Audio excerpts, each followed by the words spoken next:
Hello. Let's see. Just doing the sharing thing. Let's see. CodeSandbox. CodeSandbox. Let's see. There we go. Yeah. So our youngest was up all night crying. I think he has like an ear infection or something. He's taking his nap now while my partner is working. So hopefully he's okay and won't wake up. Oh my god, that was rough. We thought we were kind of past these night raids. Oh my god, you have no idea how crazy it's been. Like the first year and a half with the youngest, waking up at least 3 times every single night, every single day. Well, that doesn't make sense. Every single night, that's enough. So I'm tired, as you can imagine. But anyways, yeah, 1.5 years, and then suddenly it solved itself, so it's really great. So now it hits harder when we have these nights. So yeah, it's a bit rough. Links. But it's Flexible Friday at least, and we have a couple of things we want to do or need to do. So the first thing we're going to do is we're going to finish prepping for the demo today, which might seem like bad priority, but I really want to demo the thing. And we publish a new disconnected reconnecting flow, but it caused an issue to our infrastructure, so we had to revert it. Like we're having this big discussion, well, not big discussion, but we're, about documentation. The company is growing, and we're failing to ship stuff because the people working on it doesn't have the full context of how stuff works. So it just points to how complex things has become and how much stuff we've implemented and the growing team. And like in just with the fact that we have to move very fast, it's not ideal. The question is like, but then these conversations pop up like, how can we deal with this? How should we document? And it's quite obvious that like each application, each piece of the stack needs to have a description on how to contribute to that project and how to consume it. Like it's kind of like the API should have documentation for consuming that API.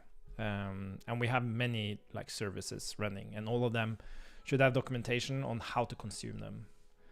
But then we have these cross-stack flows. Like, where do you document cross-stack flows? And we're using Notion, and that's kind of where we're heading. It's like we have a reference to every application in the stack in Notion. It's like a page, so you can reference that application in any part of Notion.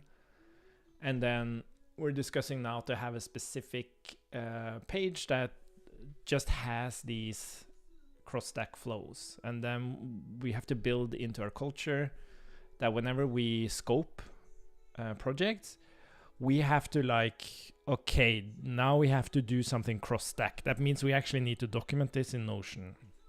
So if the client talks to the API, which talks to another component, which talks to another component, that's like obvious. That needs to be documented, because you can't go into either of those projects to figure out that flow. Well, you could argue that that's the tricky part. Like, could you argue? Yeah, it's like typically user flow starts with a client. But the point is, if you go and read documentation about one piece of the stack, you want to know what that application is involved in terms of user flows. But this is like, I haven't had experience building documentation for this, and few people have, I think. So yeah, we're trying to figure this out now. Anyways, let's prep for demo and let's try to be quick about it because we need to fix that disconnect reconnect thing.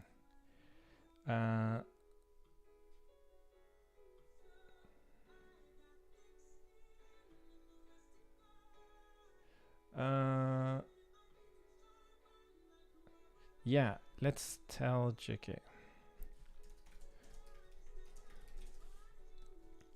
Let's see, Notion. Yeah, maybe we can take a look at.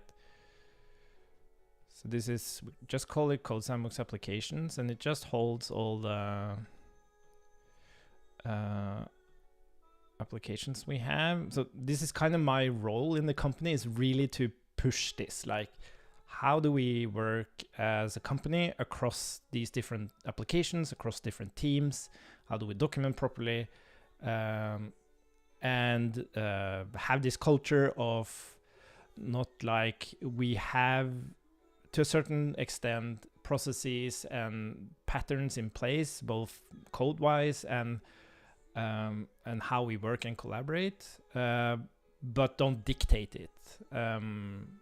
So that we kind of want teams to like really own their own projects, and kind of improve them by adopting learning from other projects. But at the same time, we need to have some common expectations of all of this. Hey, Bogdan.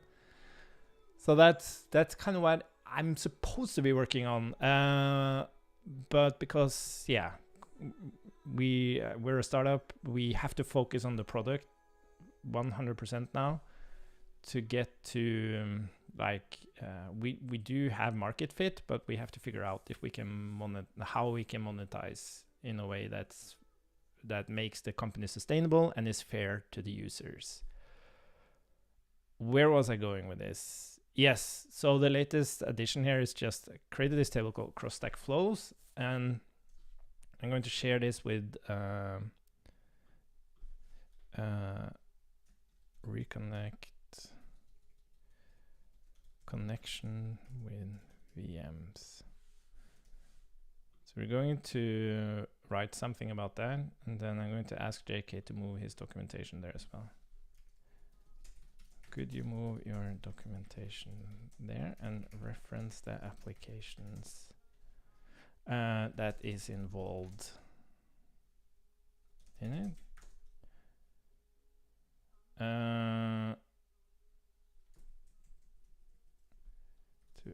To a page there and reference application that is involved in it. Let me know if you have any questions. Anyways, so this has actually been a bit struggle, kind of a struggle for me, because people are of course frustrated that we're not like spending time and effort on making this a reality, having good processes and expectations around documentation. And just like if you ask anyone in the company how our stack looks like how many components we have and how they are all connected and stuff, I don't think nobody would be able to answer that. And that is not because we are like messy, it's just the sheer complexity of what we're doing. Like DevOps would certainly have most insight into this, but we also have products like Sampack, which depends on certain things, which is unrelated to our infrastructure and so on. So yeah. And my point is that I really want to help make this better. But since we are a startup, we have to focus on product and prove monetization. Prove sustainability for the company. That's like the main goal now. So yeah, I think it stresses me out a bit because I really want this to improve, and it causes a lot of frustration that we're not spending time on this. But yeah, again, that's the name of the game of being a startup. You have to make really tough prioritization. Yeah. Let's see what we're doing. Oh yeah. So the thing, sorry, the thing we're going to do, I actually have the thing running now. So we have our, let's see, I have a terminal here, I think. Yeah, you see that? When I run, let's see, let's move this thing. Yarn test GQL. We are actually running this query. And this is what it puts out, which is wrong. So we have to fix that. And we really have to fix that all the way up here. So that when we produce the query, let's see, create, and this is it. Create query string.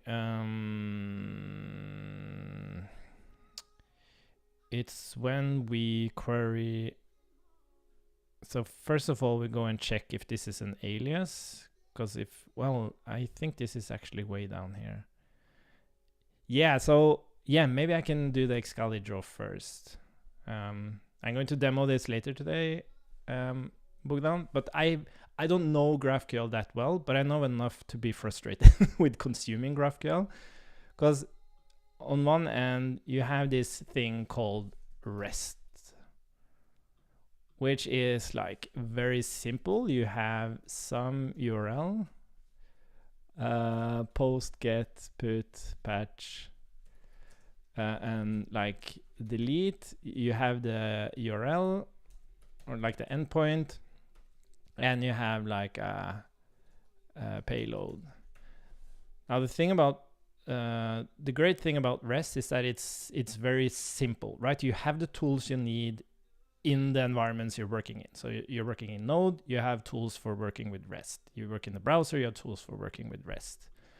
Let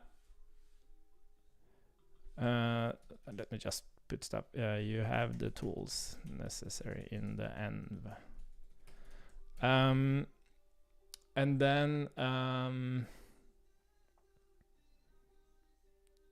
but the thing about REST is that it's very generic, not specific to, what should we call it? Not specific to data. Data is very generic, but what I mean is like fetching data, not specific to, let's call it JSON data to be a bit more specific. So like you can use REST for anything, like upload images and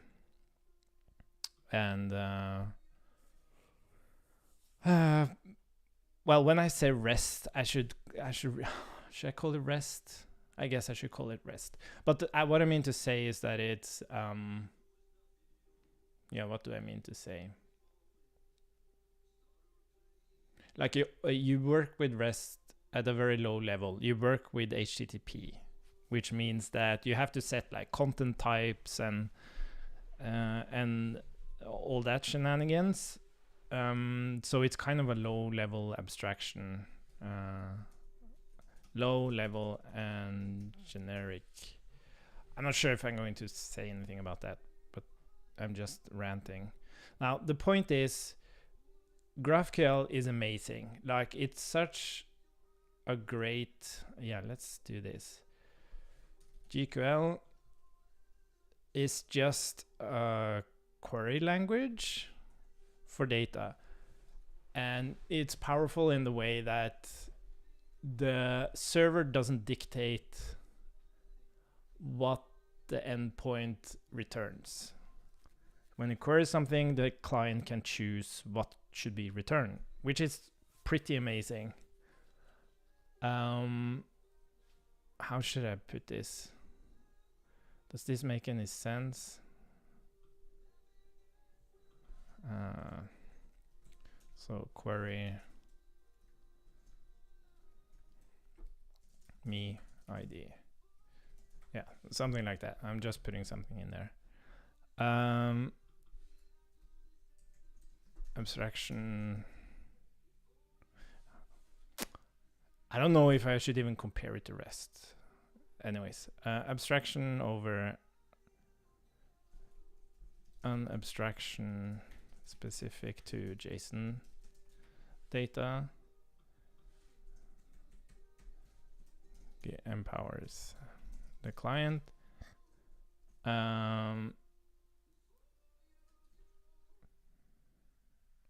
Yeah, anyways, something like that.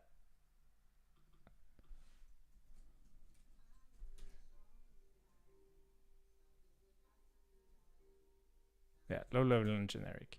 Well, I'm kind of, I think I'm like mixing this a bit with HTTP, but both of them are using HTTP. So I shouldn't say low level and generic, but it's generic. That's the point. You can send XML, JSON, strings, like it doesn't matter. Oh, interesting. Yeah, I haven't seen it. It's interesting, GQL from the perspective of DevOps. I haven't looked that much into it, but like you can like name your queries and stuff. So you can say like my ID, and then that would like be used for debugging purposes. I don't know if that. Yeah, they are post. Yeah. Oh yeah, in that sense. Yeah, exactly. Yeah, I see what you mean. Yeah, so maybe we could do that. So we say post GraphQL. Yeah, and now it kind of starts to make sense. And then we can say, instead of this, you have, okay, let's do this. And then, I'll probably spend more time on this than any URL. And then you have like strings, binary, JSON, XML. Well, yeah, and I don't think that's kind of my point, is that you don't have the tools you need in the browser. So what I'm going to do here, I'm going to say that like from this point of view, it seems amazing, right? But there's a huge gap here, and that's what I'm kind of trying to emphasize. How should I do that? Maybe I should just... So you kind of... There's this layer. I want to talk about the layer in between here. How do I do that? Okay. So you have GQL on the other side, and then in between here you have this layer. And this layer is, of course, there are like, for server implementation, that's also like harder to do, arguably, with GraphQL than just normal REST. And there's all sorts of implications of using GQL as a server implementation, but what I'm focusing on is the client implementation.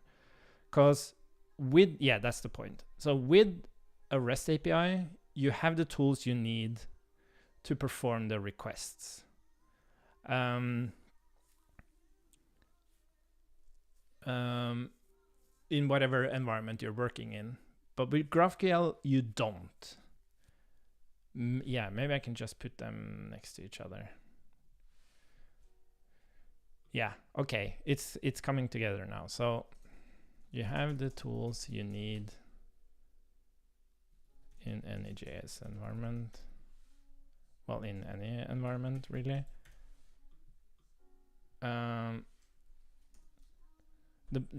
My point is that there's a huge what's it called? There's a huge like mental overhead. Not mental overhead. I can't remember the word. You have the tools you need in any environment. Oh, you have the tools you need.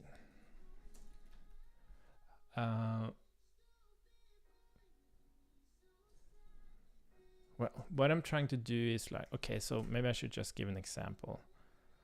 So you would do like fetch some URL.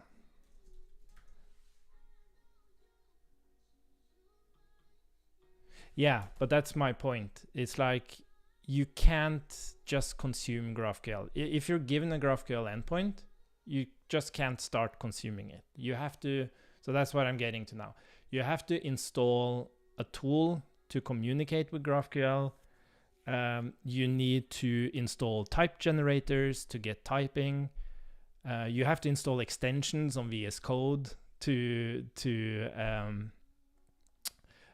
get syntax highlighting and type inference when writing query documents.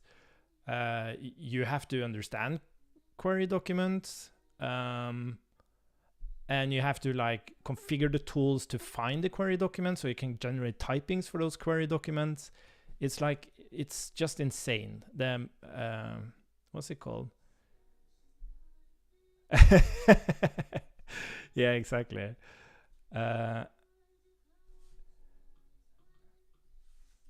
Some type.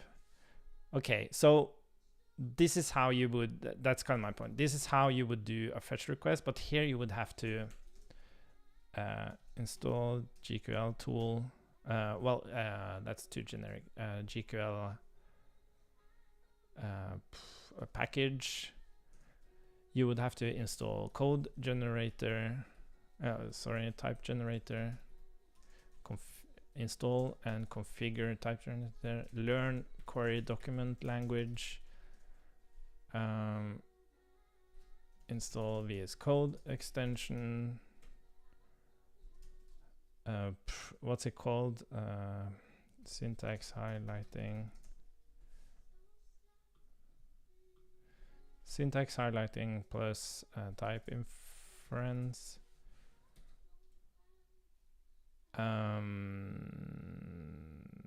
I guess that's it. I shouldn't be unfair. So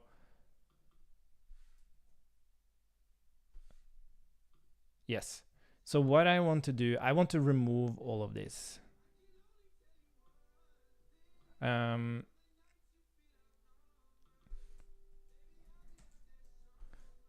that's what this tool does. You just give it a GraphQL endpoint, and what you get out of it is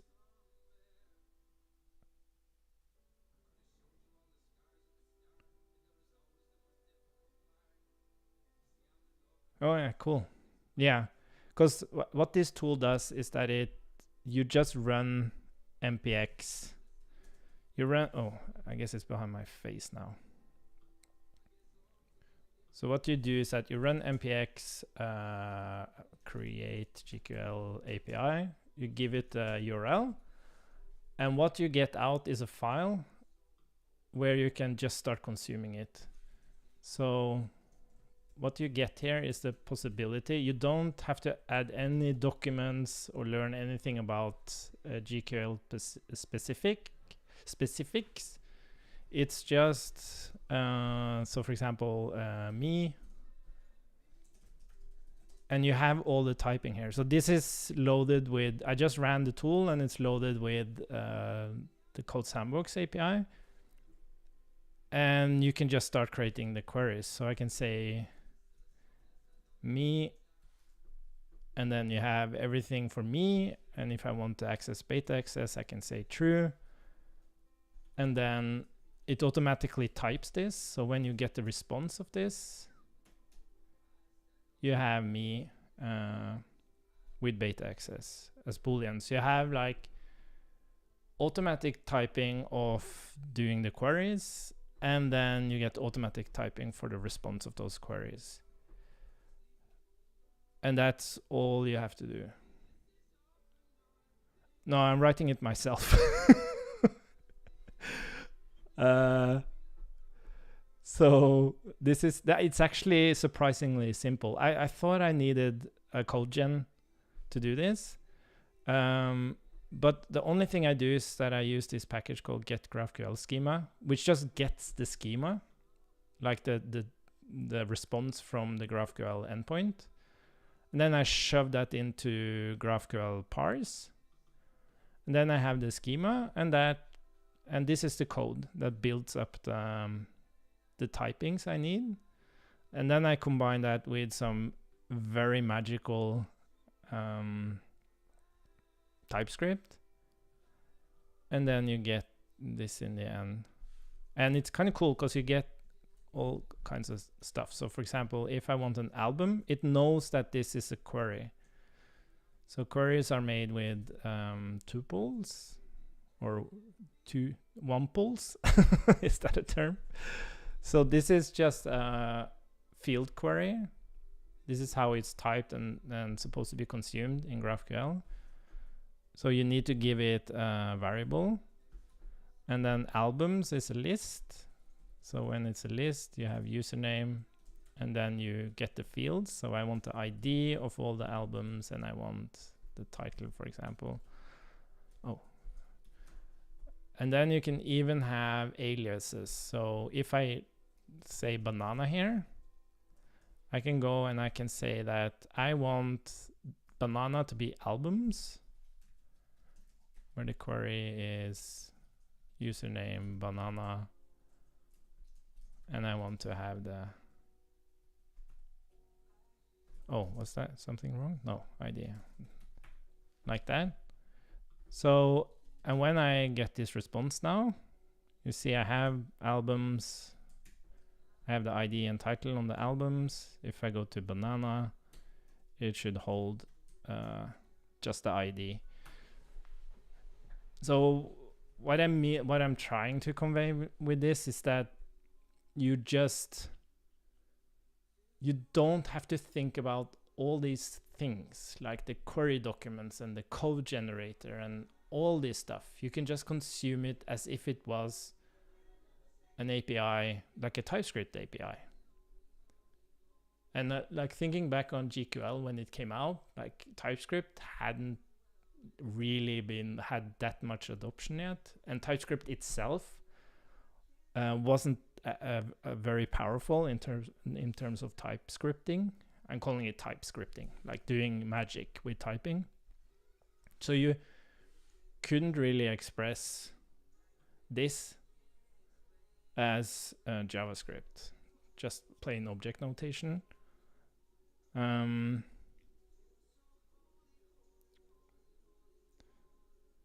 So yeah, just looking at our code base, we have like a separate folder with typing generation and the typing is really weird because you don't have the types that the server has. It's all null types, because when you use it with a query, then you don't know what you're going to query. So it doesn't know if the fields are there or not based on the query. It's like really, really weird. So this just allows you to instantly consume a GraphQL endpoint with a TypeScript API. That's the point.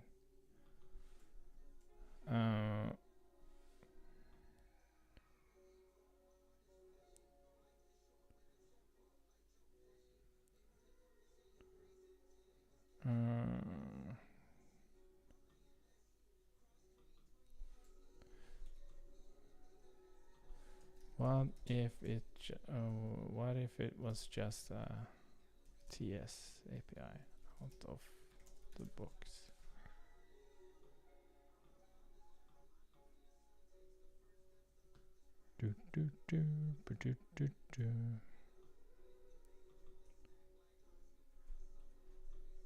Oops.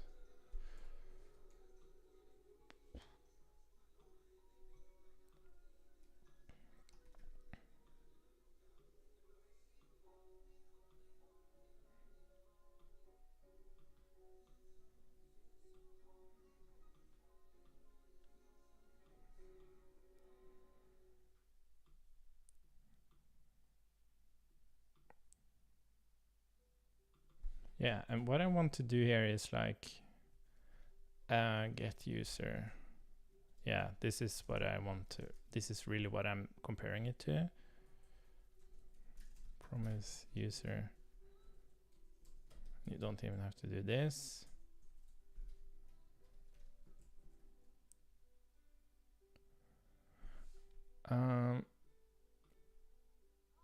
Because this is how you're used to consuming REST APIs. Like you have a method, Let's type to the return, and then you can just use a fetch tool to go and grab it.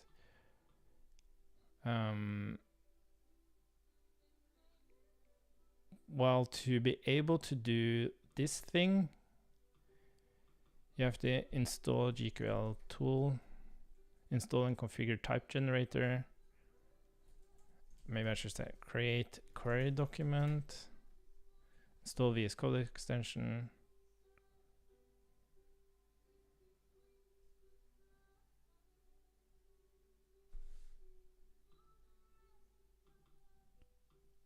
Yes.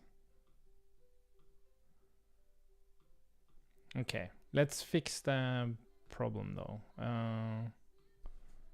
So the problem is that there's no variables. And when there's no variables, I think it still needs to create query string.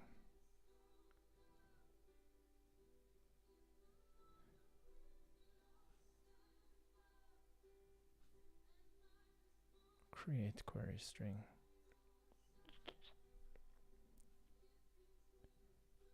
Where does it add the first? Oh yeah, because it's never that. I wonder if we need the first one here.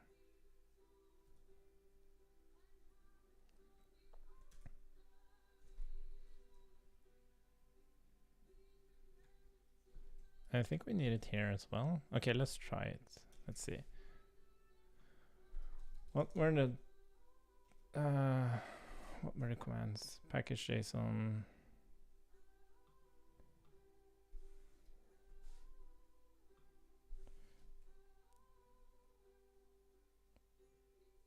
Yeah, but that's the thing. Partial documents and embedded. What do you mean by embedded relations? Partial documents, I don't think that's necessarily a good thing. Like it's a good thing as a concept, but its consumption is weird because like it's called fragments, and you just have this file with a fragment. But with TypeScript, you would just with TypeScript, it would just be like an object. Like fragment would be some object.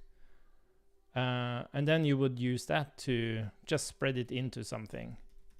Like with normal, so you can have the same, like you have the language capabilities in JavaScript itself. You don't need a JQL specific language to do these things. Or at least that's what I'm challenging. So why not use the language and the tool you already know to yeah, that's my main point. What if you could use the language and the tool you already know to consume GraphQL instead of learning GraphQL itself?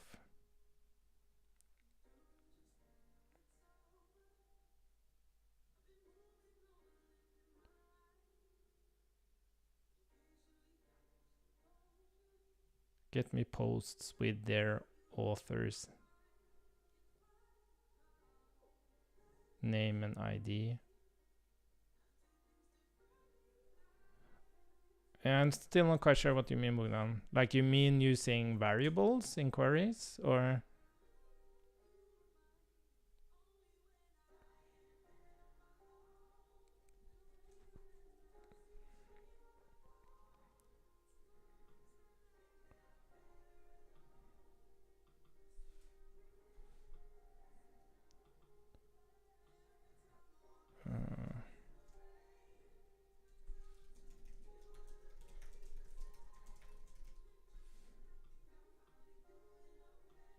Oops.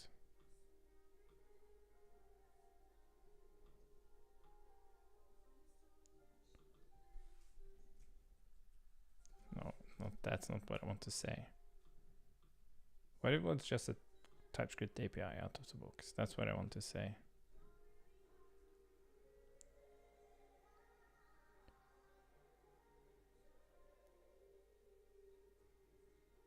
Mm-hmm.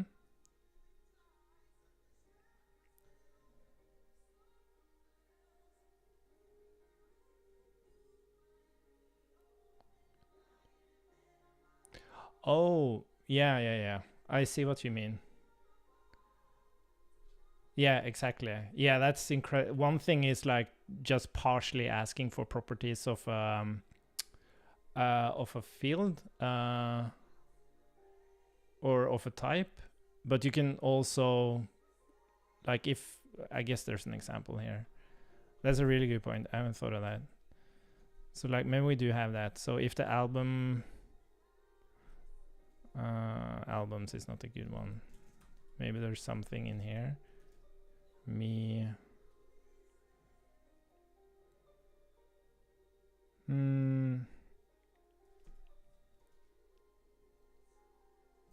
Is this using? No, is this?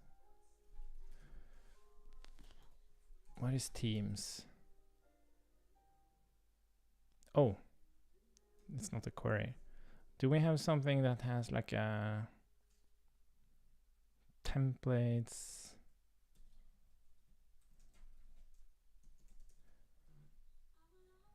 Show all.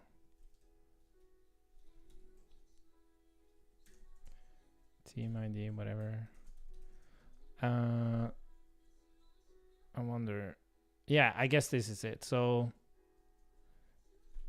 you can go and ask like for templates, and then I would assume like Sandbox isn't really like, it's not on the template, right? It's just a reference to the Sandbox. So you can say with that Sandbox, I also want information about Sandbox and its ID when I list the templates. I guess that's what you mean, Bogdan. And yeah, that's incredibly powerful. So it's really, that's the thing. Like, I want to use GraphQL. I just think there's too much overhead to consume it. And I wish there was a simpler way to consume GQL. So you could just enjoy the benefits and not having to deal with all of this stuff. And then you can argue the juice is worth the squeeze on this. But like, should always challenge status quo. I wonder what would have happened if TypeScript was way more mature when these initial tools that got a lot of adoption were created. What were we doing? Yeah, let's try to run that thing. Oh yeah, I was testing the... So let's do yarn build. Well, I guess we want to do yarn dev. And then yarn test GQL. Then we're kind of running through the whole thing. Didn't it also run the...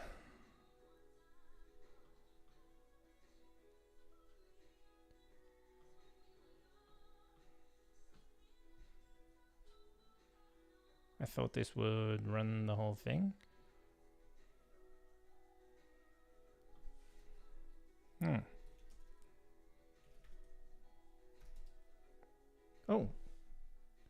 Oh, sorry. I'm not actually running the query. Yeah, then resp.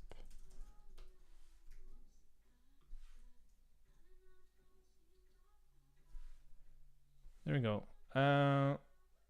Yes, I'm just checking the indentation and stuff here, because the query looks a little bit weird right now. So albums, username,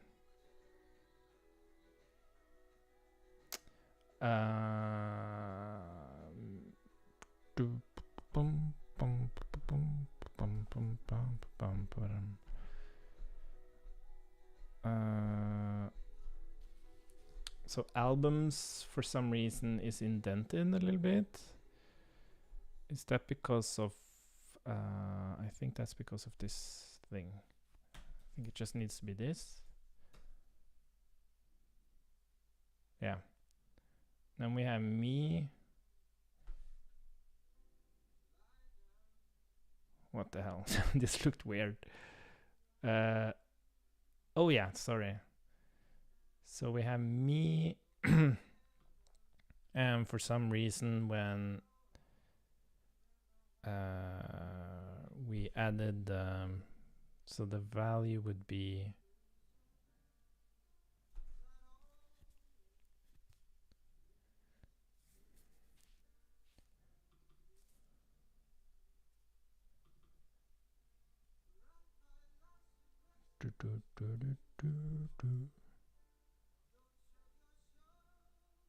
oh yeah, I think this is just missing. I think it should actually just have this. Could that be right?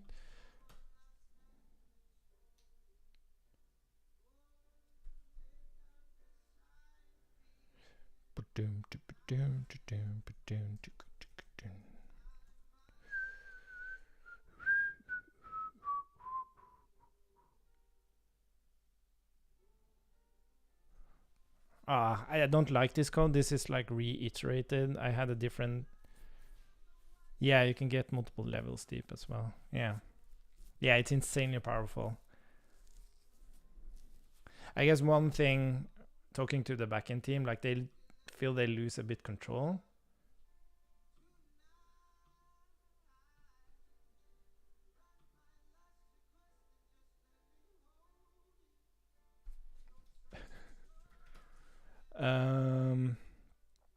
Yeah, like the backend team, they don't.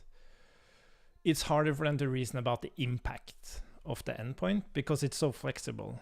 So when you start adding like these nested levels and stuff, you don't really know.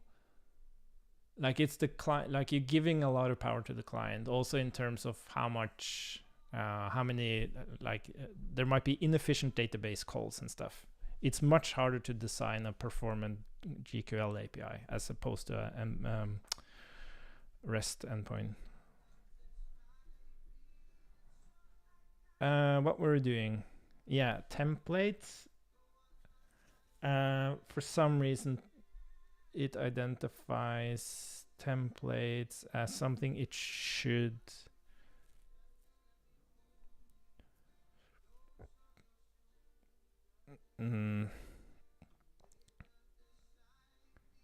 It already has the. Oh. Okay, sorry. So this shouldn't be here. This should really be at the beginning. So if it's an array, it means it's a query. So it shouldn't start with. Yeah, sorry. It should actually be on the other side.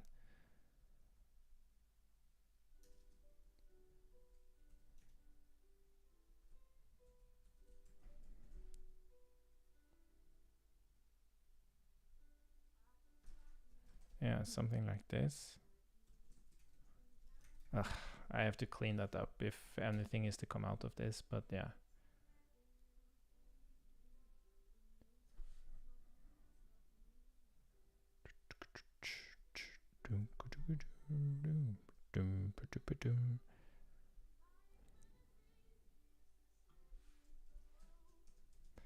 Yeah, this looks like shit. And I will write tests and stuff for this, and it doesn't, like, I haven't included mutations and subscriptions, so this is more like a proof of concept kind of thing, but at least it shows it's possible. Create query string.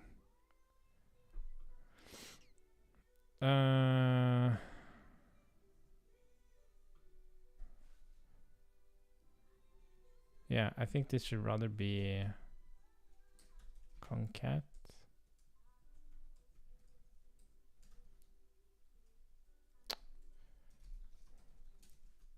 And then we'll join them by a comma, something like that.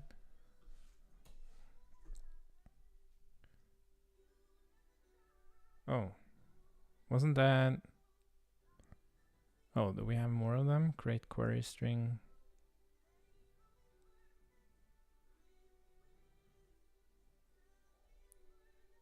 Yeah, we have it here as well. Ugh, this is very shitty code.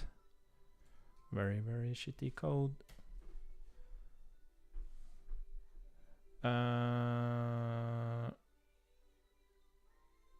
Let's see.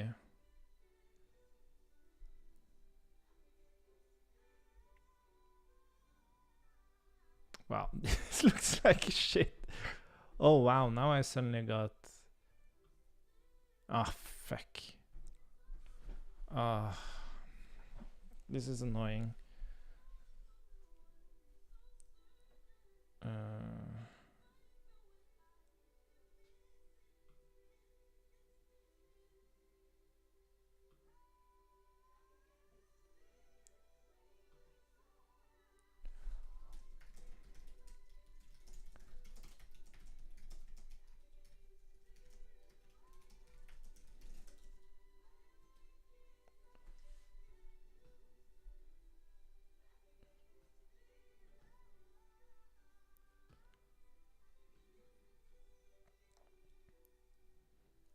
How should we do this? I should really just rewrite the whole thing, because I don't really, like, I had some code and I just started shoving stuff on top of it, and I don't think it makes sense at all.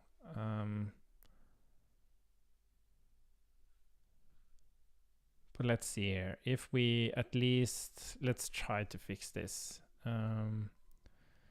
So again, let's not do the thing here.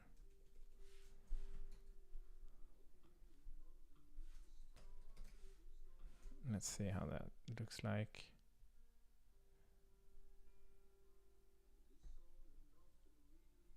Yeah, and then this shouldn't start with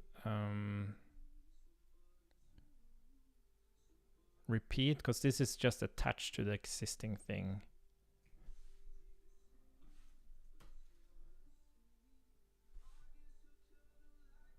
Why does it have 2 spaces?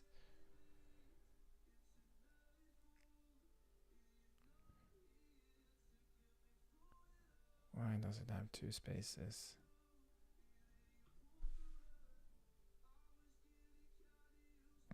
Oh, probably because of this one. No. Why does it have 2 spaces?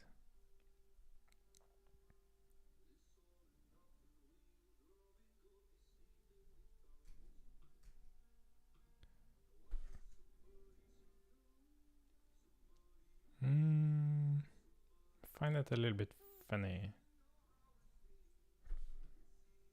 Is it in the actual test? No. Yeah, that's funny, because these ones are correct.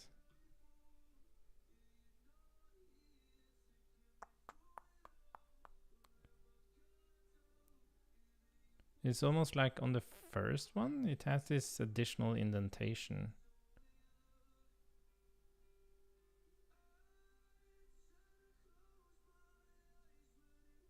Yeah, I'm doing this wrong. I'm saying for each of these, it should add that one, but that's not true. So that it should actually be here. Oh, that should still be there. How should I do this? Like, then it's rather the field that's being inserted that needs to evaluate if there's a need for...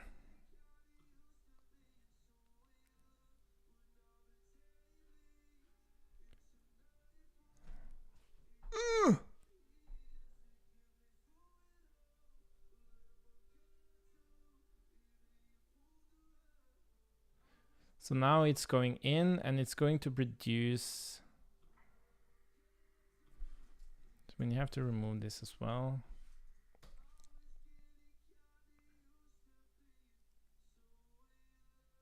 So this is correct. The problem now is that when I'm here and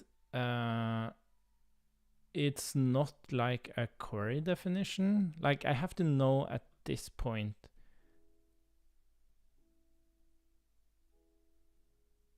what kind of thing it is, because here I'm just assuming that it's a query, but it's not necessarily a query. So it works with a query, but it doesn't work when it's not a query. So what we kind of have to evaluate here is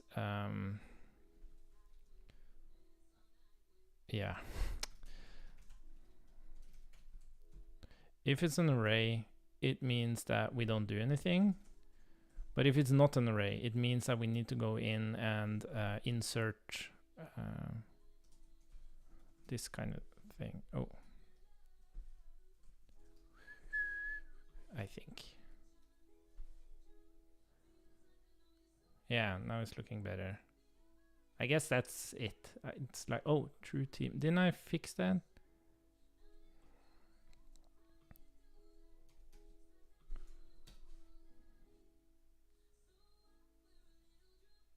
Oh, how did that change?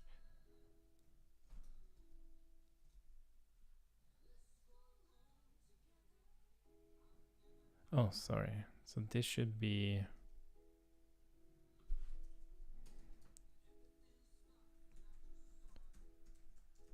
like this. Let's see if we can just get this to a point where we can test it. Okay, cool. So now we have that. And what's also kind of cool is that if I go in here and I say that, let's just call it vars, and I want to have like username as a string here.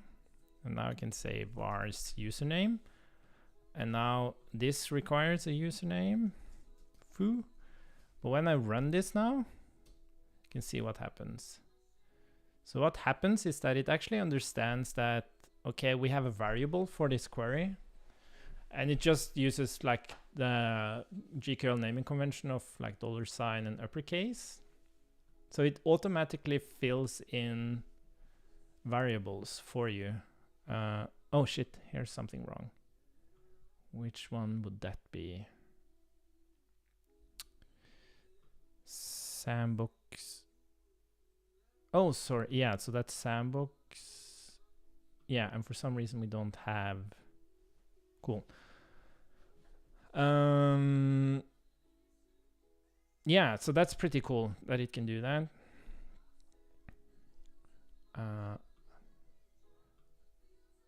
Yeah, and let's. So we should write the benefits first, like, because here I'm kind of selling GQL as a bad thing, but there's certainly benefits. Power to the client.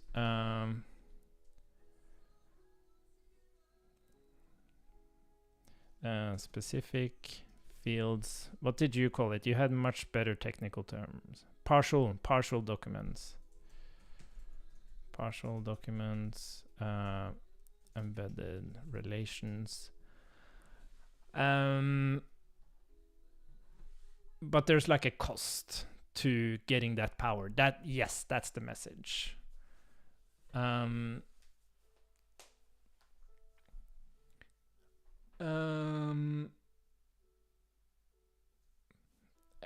I would say aliases, so that you can just create your own property and say what that property should be.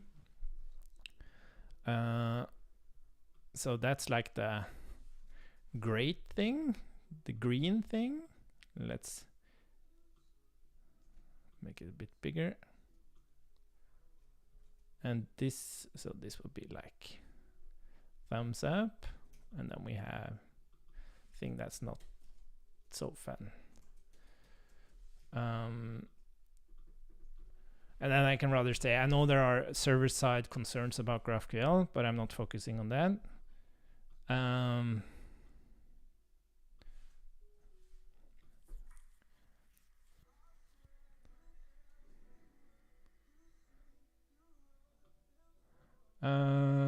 Cool. Where are we?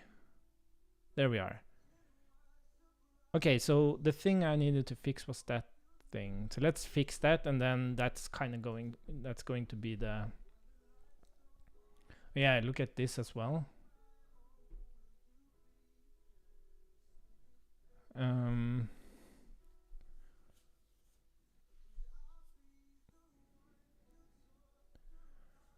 Let's see.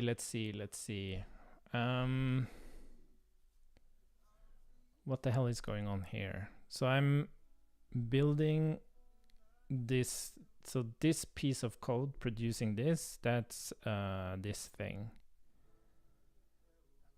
And then we are going ahead, we have the field.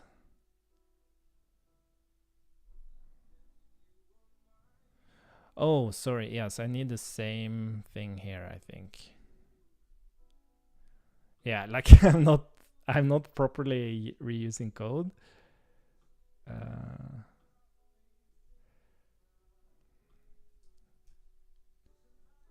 Okay, let's just try that, see what happens.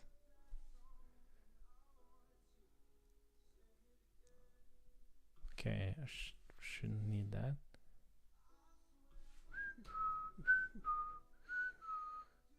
Oh, I thought that was, Oh, I have, oh yeah, sorry.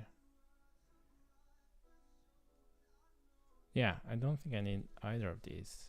Let's see.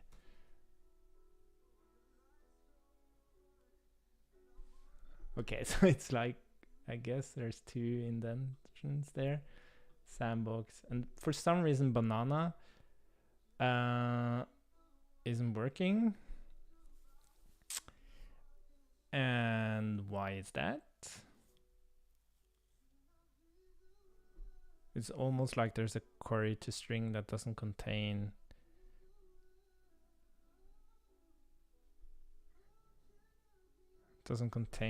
in an indentation.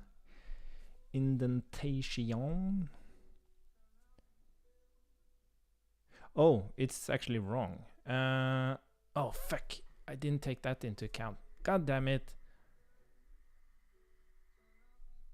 So, oh, interesting. So if alias,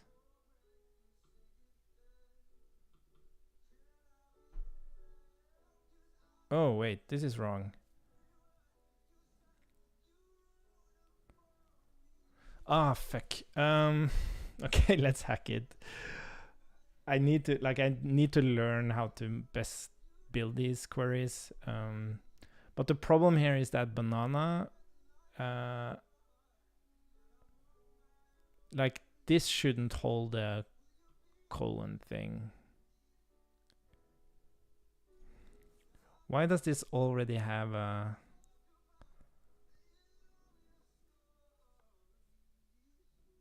Ah, fuck. I have to check that as well. If it's an array or... let's see. Alias in value. Like, this is horrible. Horrible. Close your eyes. Horrible, horrible code.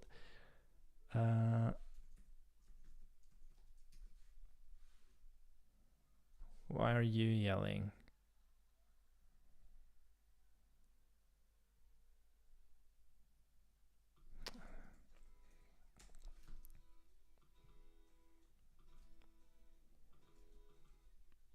Oh my god, this is ridiculous. Yeah, and this should be flipped. It should not be here. It should be in front of the thing.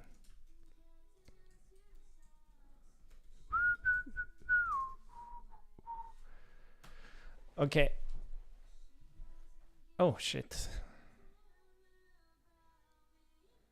Wait, what? Oh, sorry.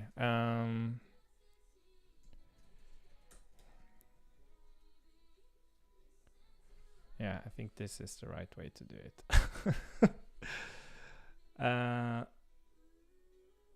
Yeah, exactly. Albums. Now banana is albums, username banana. That's also wrong. When we evaluate, I guess we can do that.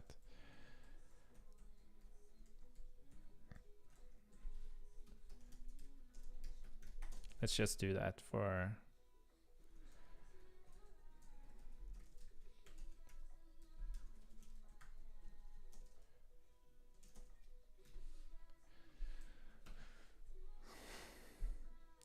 Oh. Oh, of course. I have to do that for every... Oh.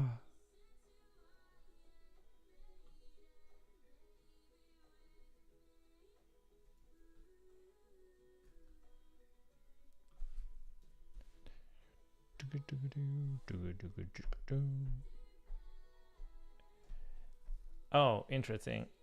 Oh, did I do it on the wrong thing? I shouldn't do it on...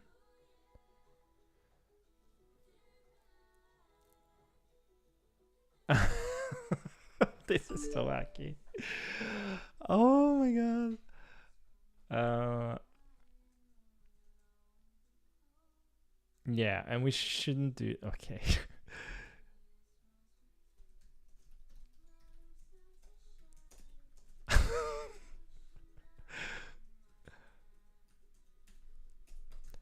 I just have to finish this.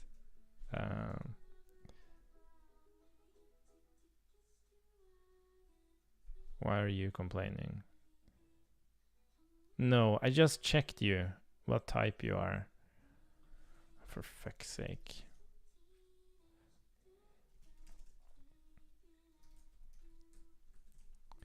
Sometimes TypeScript is just not keeping up.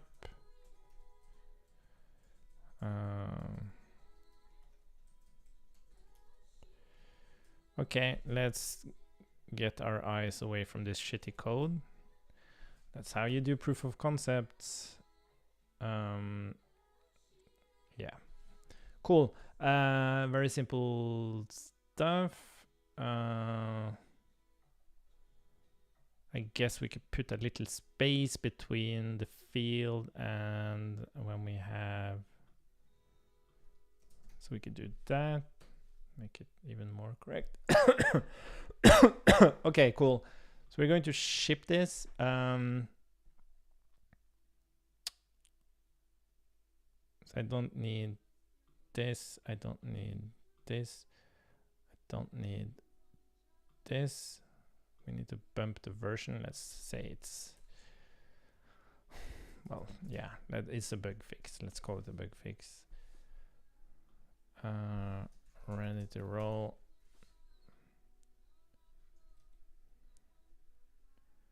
Yeah, and we should actually work on what we're supposed to work on. So we have, good thing Oscar is sleeping. I'm very happy about that. Let's see, create PR. I'll just merge the thing. I'm super lazy. Let's just merge it. And then we're going to change to the main branch.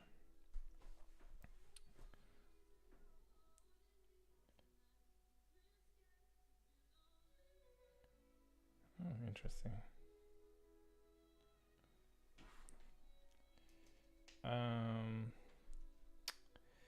What were we doing? Yeah, I need to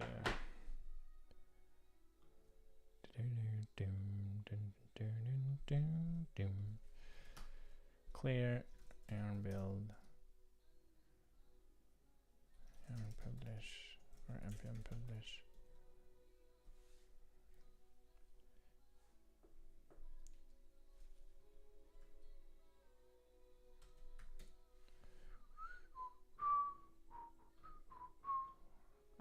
Cool. So the demo is actually going to be like, okay, I'm going to CodeSandbox and I want to create the next thing. So I go in and I create the next thing. And then I say, oh, but I want to consume the GraphQL API from CodeSandbox. How would I do that? Well, just go into the terminal and do npx create GQL API. Boop. Yes. And now I have a GQL API. So if I go to like some component now, hello, and I say create GQL API, create query API from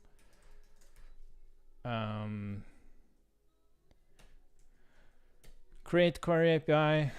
And the thing is, this tool doesn't dictate how you go in. You can just do like a fetch post, like Bogdan said, or you could like tie it up to Apollo or whatever. I guess this means like this thing makes Apollo obsolete, like you don't need it if you're going to use this.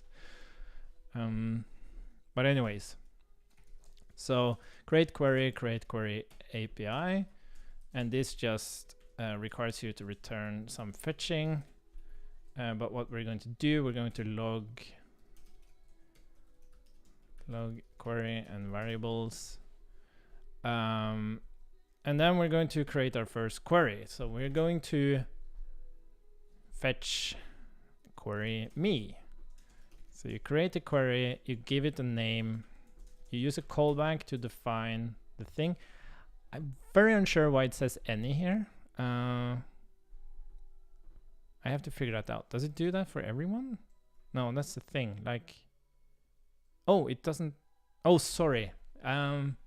That's a frustrating thing with IntelliSense. It's like here it actually gives you the correct stuff, but when you type me, like the value is kind of like any at this point. So yeah, anyways. And I want to know if I have beta access. I want to know what my email is.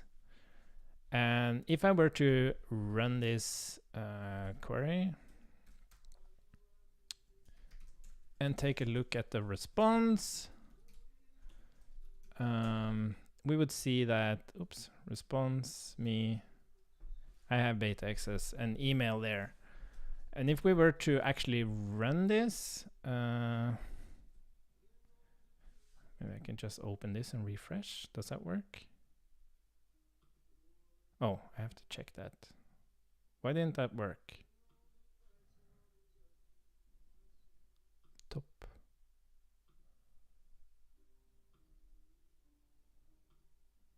Oh, it's in the... Oh, but that's even better. If I can just open the logs.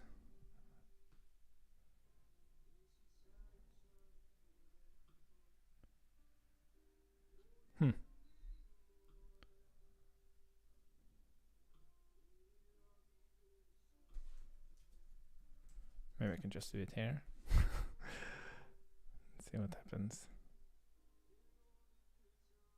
Oh, that's interesting. What if I restart? This is so annoying that we haven't fixed this yet. It runs 2 of them.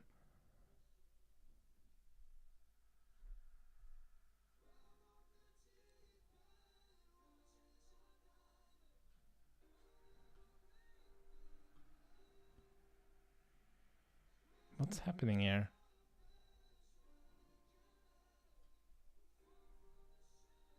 No search file or pages document. Is that a problem? Why are you complaining about that? Is it broken? The Next.js template?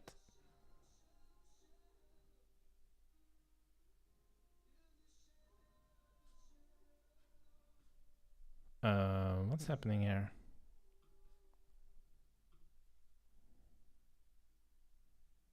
Oh, this is also a thing. Like when we restart. Oh, this is what's happening. It's not duplicating it. It's just running a bunch of. So when we restart a task, it, for some reason, it. Oh, Bogdan, are you here? You see that? When we restart a task, it.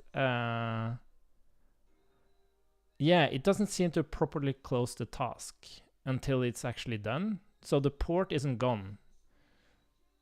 Or maybe it doesn't even kill it. That's interesting.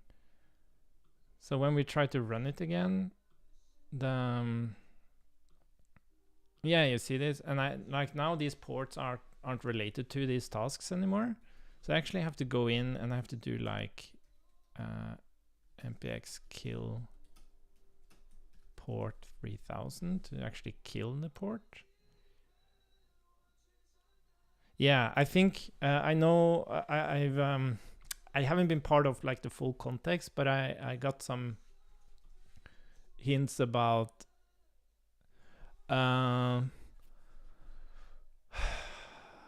yeah, So when we restart the task, we go in and we close the terminal, and there's some logic there. And I think it's kind of a guessing game. npx kill port 3001. When is the shell and its related process actually done? Oh, so that could also be it. So,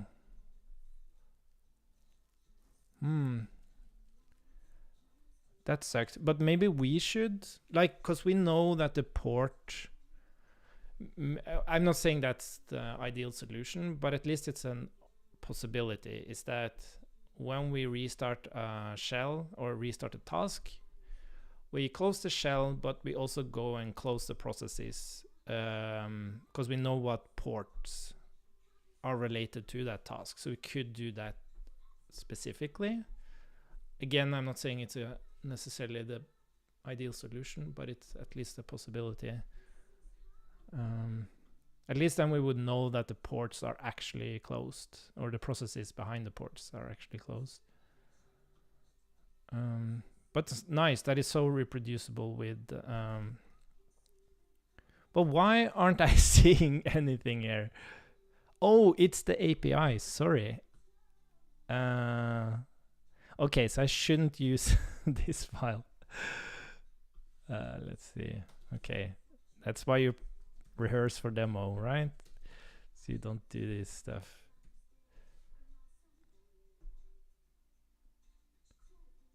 Yeah, exactly. Yeah, exactly. So it doesn't really. It would be like an isolated fix. It would. It could fix the problem with the previews, but you could still, as you say, have other processes around. Huh. That's something we need to figure out, I guess. Okay, so this will be that thing. And now when I refresh, there we go. And this is nice, because now I can show it fully in CodeSandbox. And then we can like extend this by saying, well, I want to go and grab some albums, and I want a username, and I could hardcode that. Compu Evis. I wonder if I get something. Well, I'm not actually doing the query, so yeah, whatever. And the fields I want here is, I just want the ID.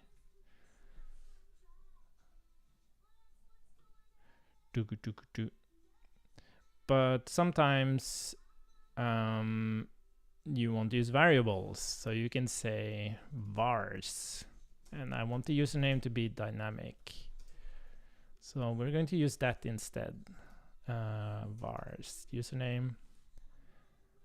And what happens now when I do this? Can I? No, I can't refresh. Yeah.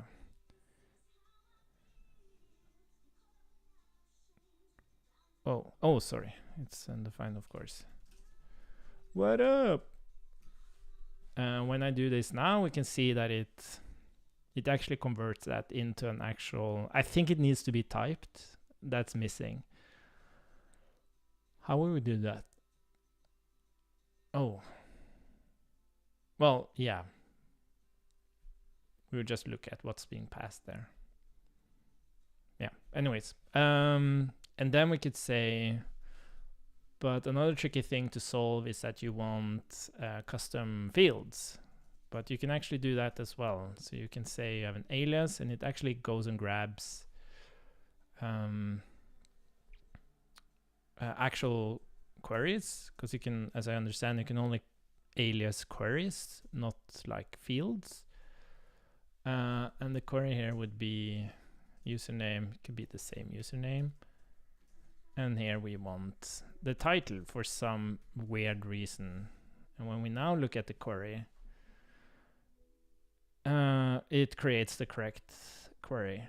And now if I hook this into... Ooh, maybe we could even do that, Bogdan. Do you know how the post actually looks for GQL? Oh, I didn't think about that. We can actually do the query. That's really cool. So if we do fetch, how does you do... What was the URL. Oh, that's so cool. So if we do, like, what's the payload?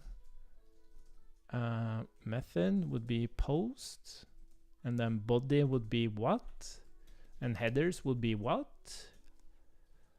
Is it application content type? Content type application JSON, and then body would be. What about the variables? Do you know? I guess this is JSON stringify query. I think aren't the variables being sent as a separate field? I thought that was kind of the power of variables, so that there are certain types you can't really encode into the query, but you can pass them as like separate things.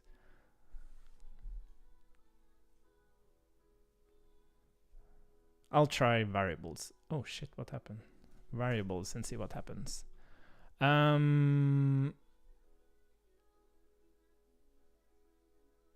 Okay, cool. We'll just try variables and see what happens.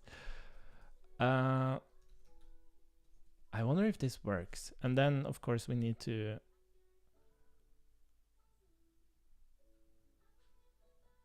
Yeah, I'm not sure what the response will be even, but we can take a look at the response at least. And I guess we have to say fetch... Yeah, I guess we get JSON back. Response. Yeah, I'm curious what the response here will be.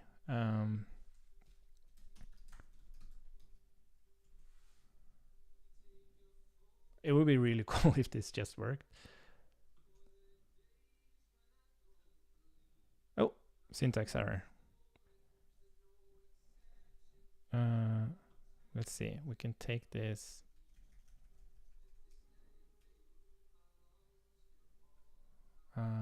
Do I have the CodeSandbox stream API graphical?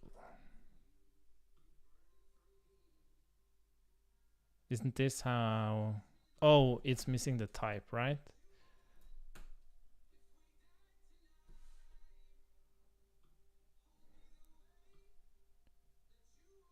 Found null. Yeah.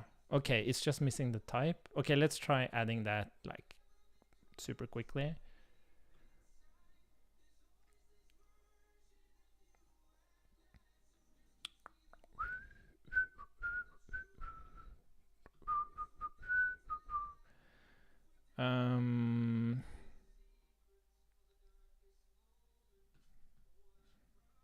Or maybe we can just try it without the...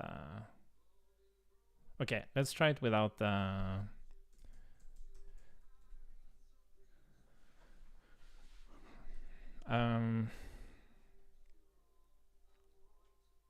Is it really important? It's not really important. It just adds... Yeah, okay, let's not do that. I just want to... Well, we can try to see, at least without the variables, see what happens. Foo.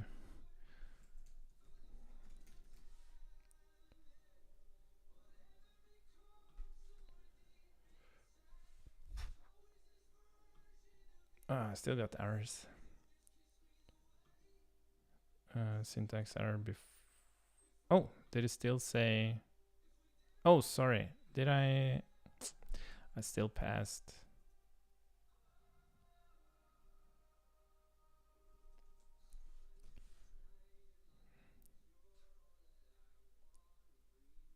Did it refresh or? Still errors. Oh, user not found. Well, I guess that's good. Compu events. Let's try that. Hey!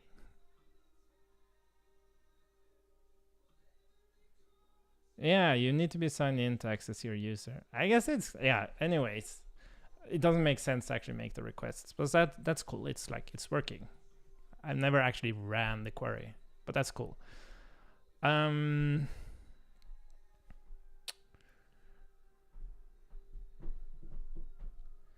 Yeah, but the demo doesn't need to show that, but we can show the other stuff. Okay, cool. That's it. That's a wrap up for the demo. So the thing I want to emphasize is that we have this thing called REST, which is very straightforward to use. It takes some methods, a URL. It can be strings, binary, JSON, XML. It's very flexible and low level. And the way you consume it is you typically create a function where you type the response, though you have to manually type it. And then you would just use fetch, for example. GQL is an abstraction over this, where you only use post, and you post to a single endpoint, and you rather use this query language. And what this does is that it gives a lot of power to the client, because the client can tell the server what data it actually wants, like partial documents.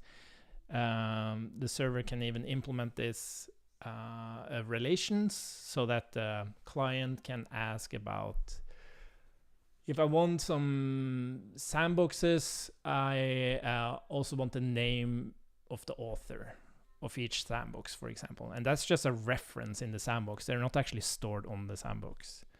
And then you also have aliases. So even though there are certain queries that's defined by the server, you can create your own fields and do whatever queries you want. So you can do like multiple queries for sandboxes with different variables. And this is amazing stuff, but it's quite hard to get going when you have this GraphQL endpoint and you just want to start making some requests. It's kind of hard to get going with it, because you have to install one of multiple GraphQL tools to consume it in your application. You need to install and configure a type generator to get the typings. You have to create the query documents to create the queries, and you have to install a VS Code extension to get syntax highlighting and type inference. And I'm not saying this is not worth the squeeze. I'm just saying, would it be possible to not have to go through the bad stuff? And then I'll go and fork an Next.js sandbox. I'll run the tool, and then we'll play around with it. Yeah, okay, that's my demo.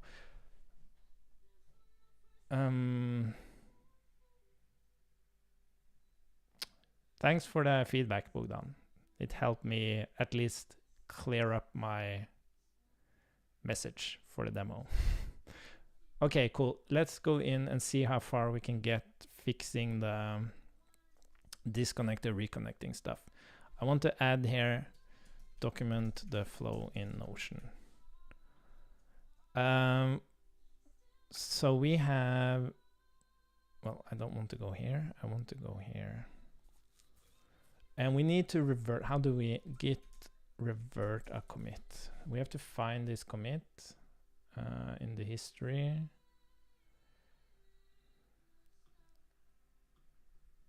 Was this my terminal? No, that's someone else's terminal. Didn't Alex go in? Oh, David. This is also a thing. Like if you open a terminal on your default branch, when you fork or branch that out, you'll keep the terminals. This is something we need to work on evaluating, is like how the default branch is really different than the other branches. So yeah, I don't want to go into that, but we don't have a strong enough concept of how the default branch should behave. So you kind of, it's always running the processes you want. Because you know, when you merge from remote, you might make a code change, or you need to install a new dependency, and like your code or your dev process just breaks. So that is something we can make more accessible.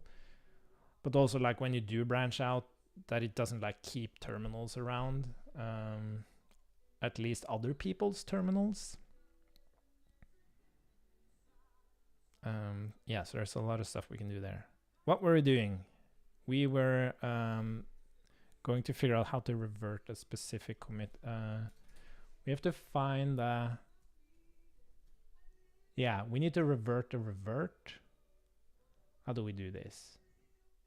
This reverts commit.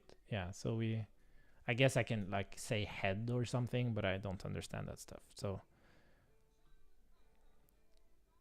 can I just do git? I need examples. Thank you. I guess I can just say git revert head 1. Or head, git revert head. Can I do that? What happens then? Git revert head. Oh fuck, did I do this on main now? Sorry, that's my bad. I think this was, oh god damn it. Sorry. I should have branched out first. Sorry, my bad. And now I even started this terminal. I was just ranting about how we... Yeah.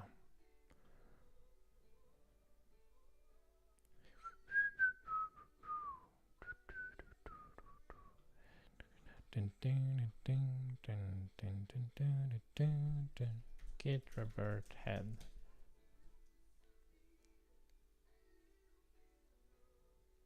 Should this now put back all my stuff, right? Why do we still have experimental reconnection layer? Didn't I delete that?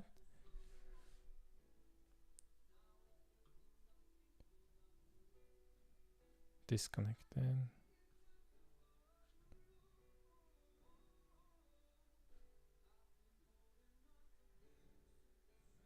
I'm confused. Revert. Does this now hold my changes? Disconnected overlay. No. Where are my files?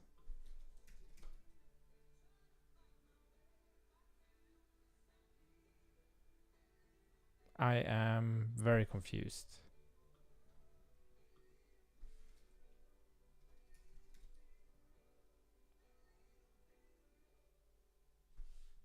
Isn't this how I revert? Git revert.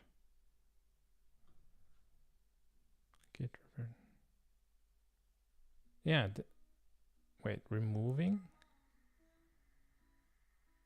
Container error.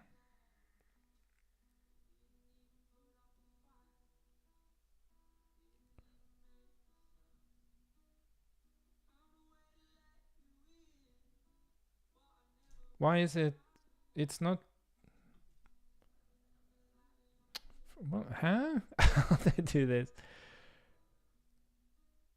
Why didn't it put back the files that were reverted?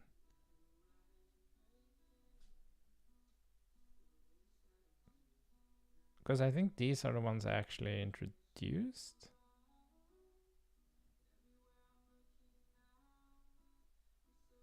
Maybe I can't do git revert head. I'm confused. I have no idea how to revert.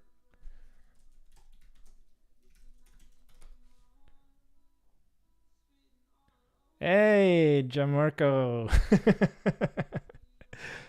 How do I revert the latest commit? I broke production and now I have to fix it. You know, that's how I roll.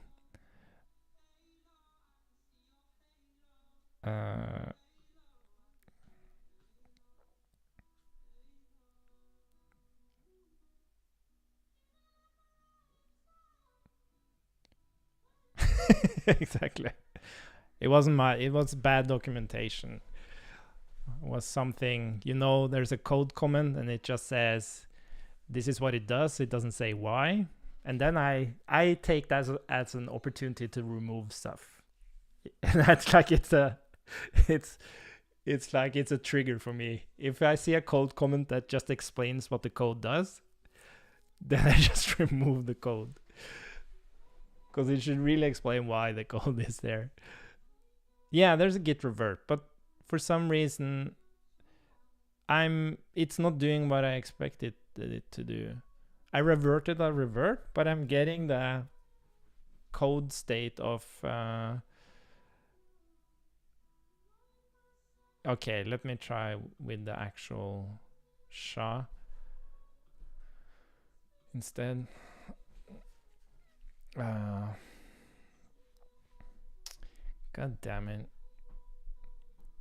So how are you doing, Gianmarco?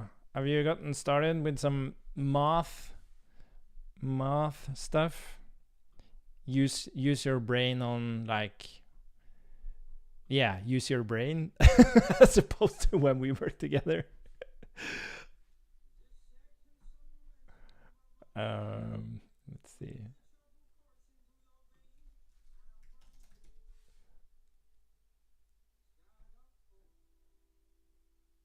Ah, nice. Are you taking advantage of, or do you get like, what's it called?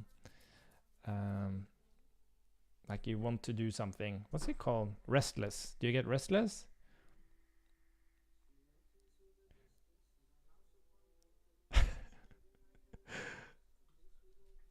Yeah. Have you already forgotten the name? Context free. No, was it? I forgot the name of the channel. I can let it. Context free quotes.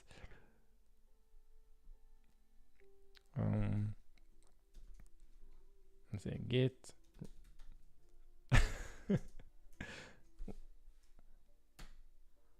Okay. So now I revert. This is exactly how it looked the last time.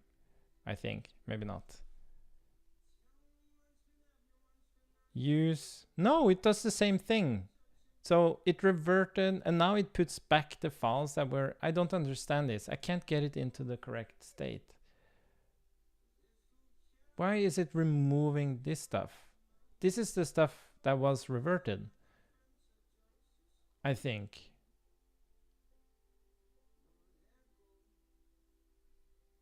Ah, I'm so confused. I wish I understood Git.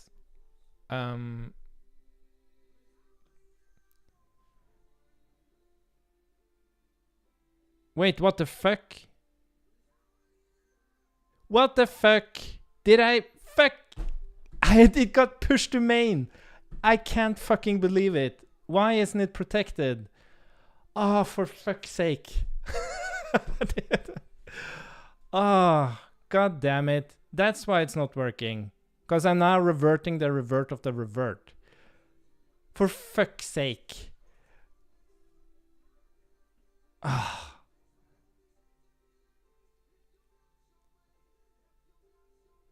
Oh, for fuck's sake. So now I have to revert the revert of the revert. And then I have to revert the revert of the revert of the revert. In a branch. I can't believe this. Yeah, I'm deployed straight to production. Amazing. Amazing. That's how you build a... Okay, so I guess I just have to do the same thing. But at least let's do it properly now.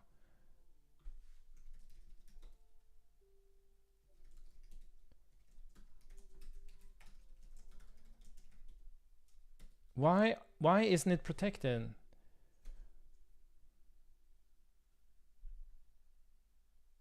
This made me very frustrated.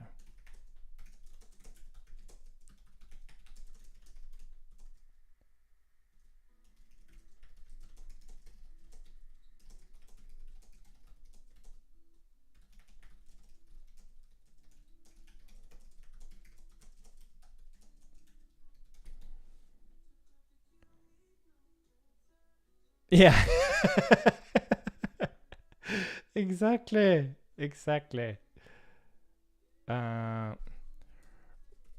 Accidentally reverted directly on main. That should not have happened. And picture just gladly pushes it.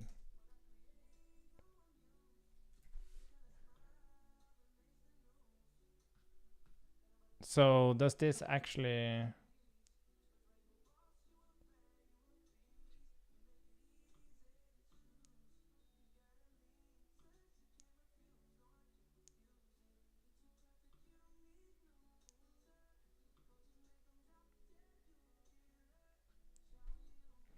Yeah.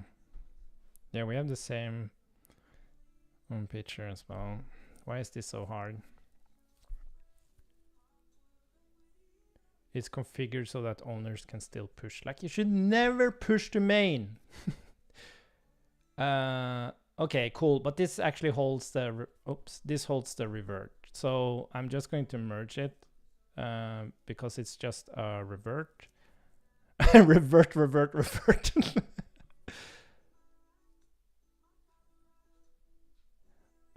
Okay, let's just wait for that one. I guess we won't even get started on this.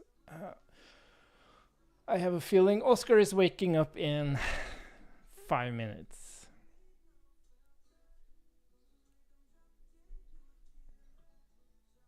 But this is funny.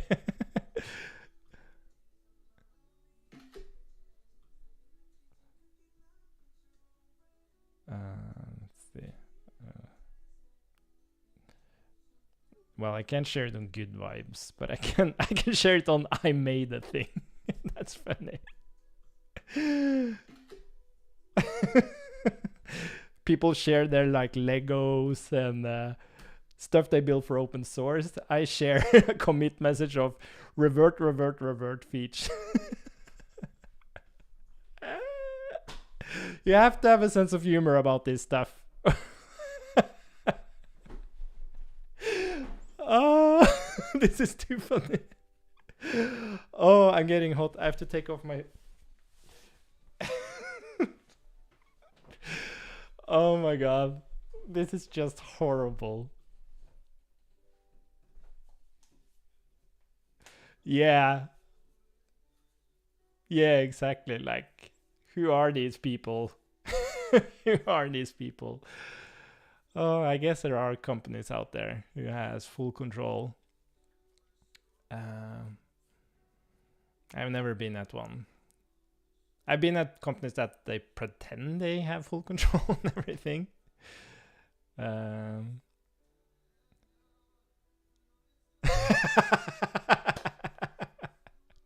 Yeah, I definitely contribute to bad commits. Though at least I'm trying to do something about it, right? Like building the tool thing, the review PR tool.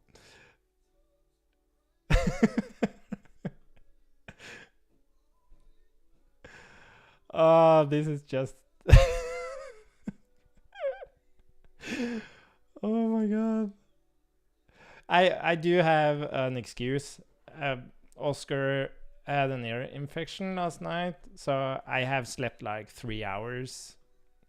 So I'm going to use that as an excuse. I know that wasn't the case for every band PR I made, but squash and merge. Yeah, we just have to get that in there. And then we can now, at least we can start what we tried to start. Oh, Gianmarco, did you see what I built?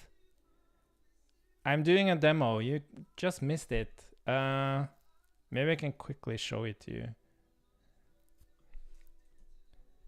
No, I have to... okay, I'll just describe it quickly. So the point is that I built this tool. Okay, I'll show it to you. Let's see. I'm just going to reset this. So I built this tool. Like, what if you want to consume a GraphQL API and you don't want to do all the setup stuff? You just want to consume it directly. So what if you could like run create GQL API? You just give it the endpoint you want to consume, and then bloop, you get a file, and then you can say create query API from that file that was created. And then you have to yourself like implement how to actually send these queries. So you say create query API, and this just expects, it just gives you the query and the variables, and then it's up to you how to actually do this. but we can log them, and let's just promise resolve.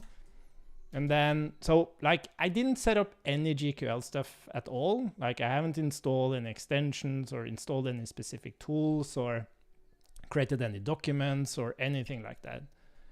And then I can say query me. And then I create that query. I call it me. And now I have a fully typed, TypeScript typed query language. So for example, if I want me and I want to know my beta access, I can just do that. And when I now query me and I look at the response of this, yeah, exactly. So it's kind of like reimagining, like what if TypeScript was way more mature when GraphQL came out? Like, would we have built something like this? And is there room for a tool like this? So now I get everything's typed and ready. And I can even do things like, so what if I want to query like albums? And that's like a query. So the first thing is like username. And then the second is, okay, I want the ID and title here. And then again, I have like, resp albums and like 0 ID and title. No, I haven't tried GQL Nexus. Is that something awesome? And then you have like banana, and you can give it an alias where it's typed to the queries. So I can say albums and create that query, which has like username something else. And then I want the ID there. And the cool thing is that when I like run this, let's see, let's refresh.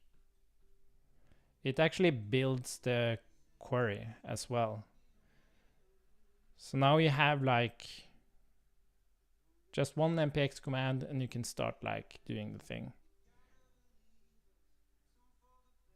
Oh, nice. Yeah, because there's a lot of dark TypeScript magic here. And I had such a hard time like, because what you want to do, you want to convert the whole GQL query language into object notation.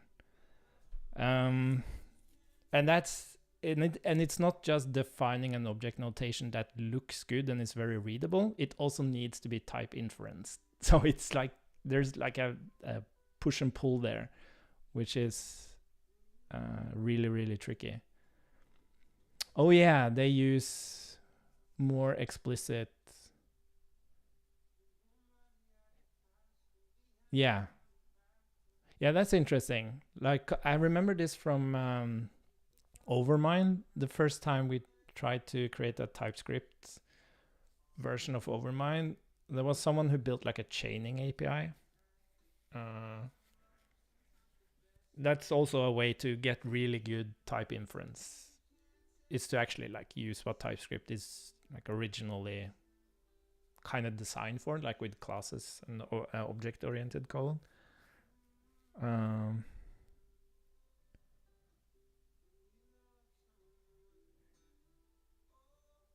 Yeah, and that's really, really cool, right? If you use proxies,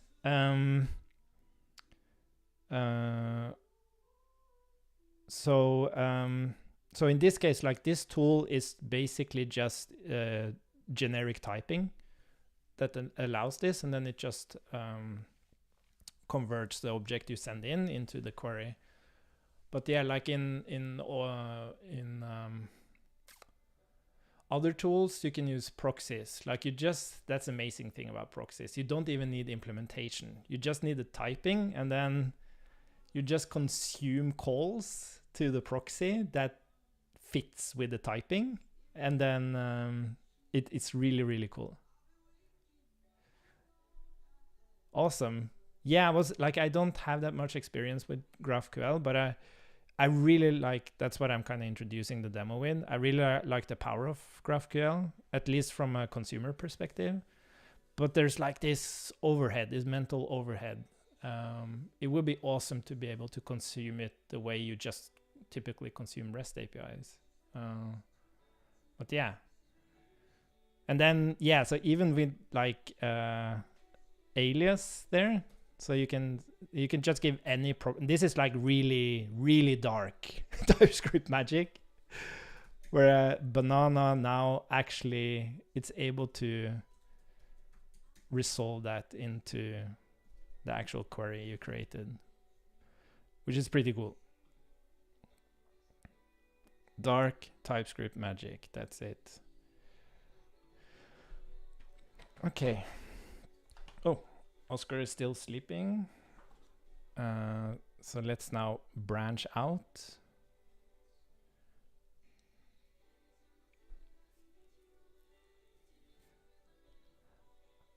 I don't think I'm a TS genius. I'm just extremely stubborn, and I don't know how to.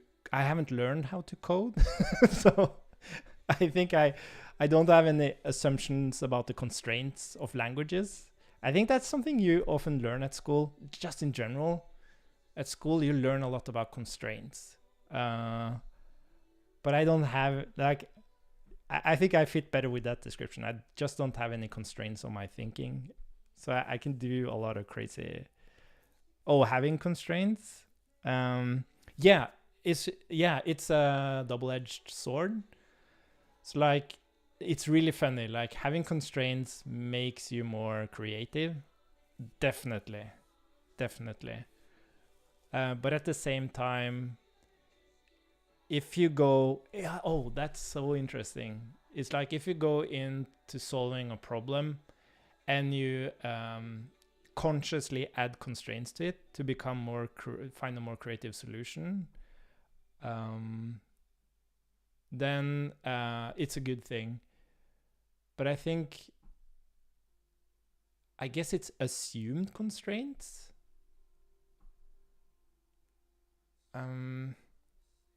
Yeah, I'm not sure how to... If I was like, what's his name? Waking up dude. If I was... What's his name? I can't believe I forgot his name. Now my joke is lost. What's his name? Now it's really gone. Sam Harris. If I was Sam Harris, I would have a perfect summary of this. But I'm not, so I don't. Yeah, not know. I think that's it. That points to it. Like, I don't know the constraints of languages, or maybe it's my stubbornness that tries to bend reality. But yeah, constraints is definitely not a bad thing. That's for sure. There are many good reasons to have constraints. Even in creative thinking, it's maybe one of the best tools in creative thinking.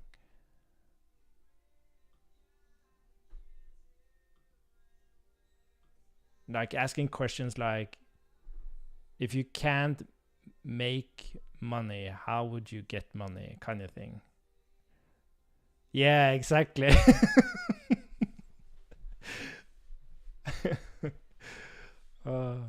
But I think that's like a type of personality, is people who so like one edge of personality kind of accepts reality as it is, while on the other edge you have people who try to bend it, and I think I'm a bit more to the bendy side.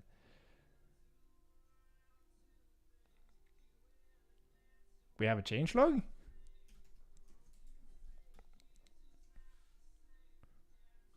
Maybe it's on... I have no idea where it is. Is it here? I don't know where it is. Is it here? Documentation? Blog?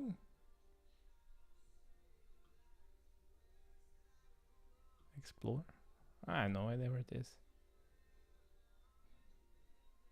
That's interesting though. Yeah.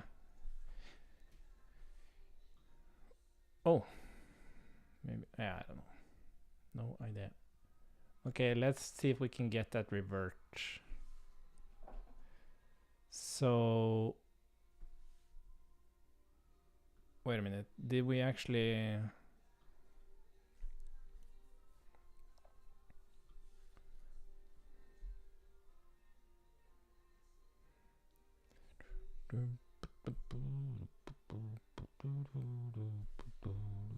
Wow, it takes a long time to do that sync.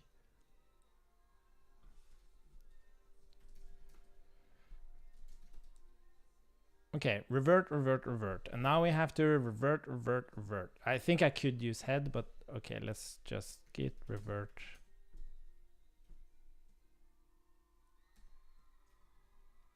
There we go. Yeah, I did an iteration on the reconnect disconnect thing, or been working on it. So now we're actually I can actually show it to you. Let's see, because I put it behind the feature flag. Let's sign in here.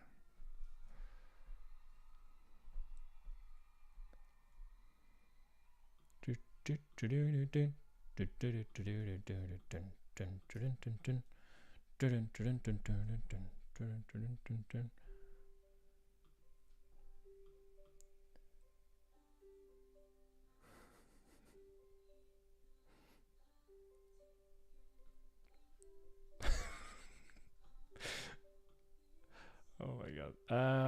Yeah, you have to check this out.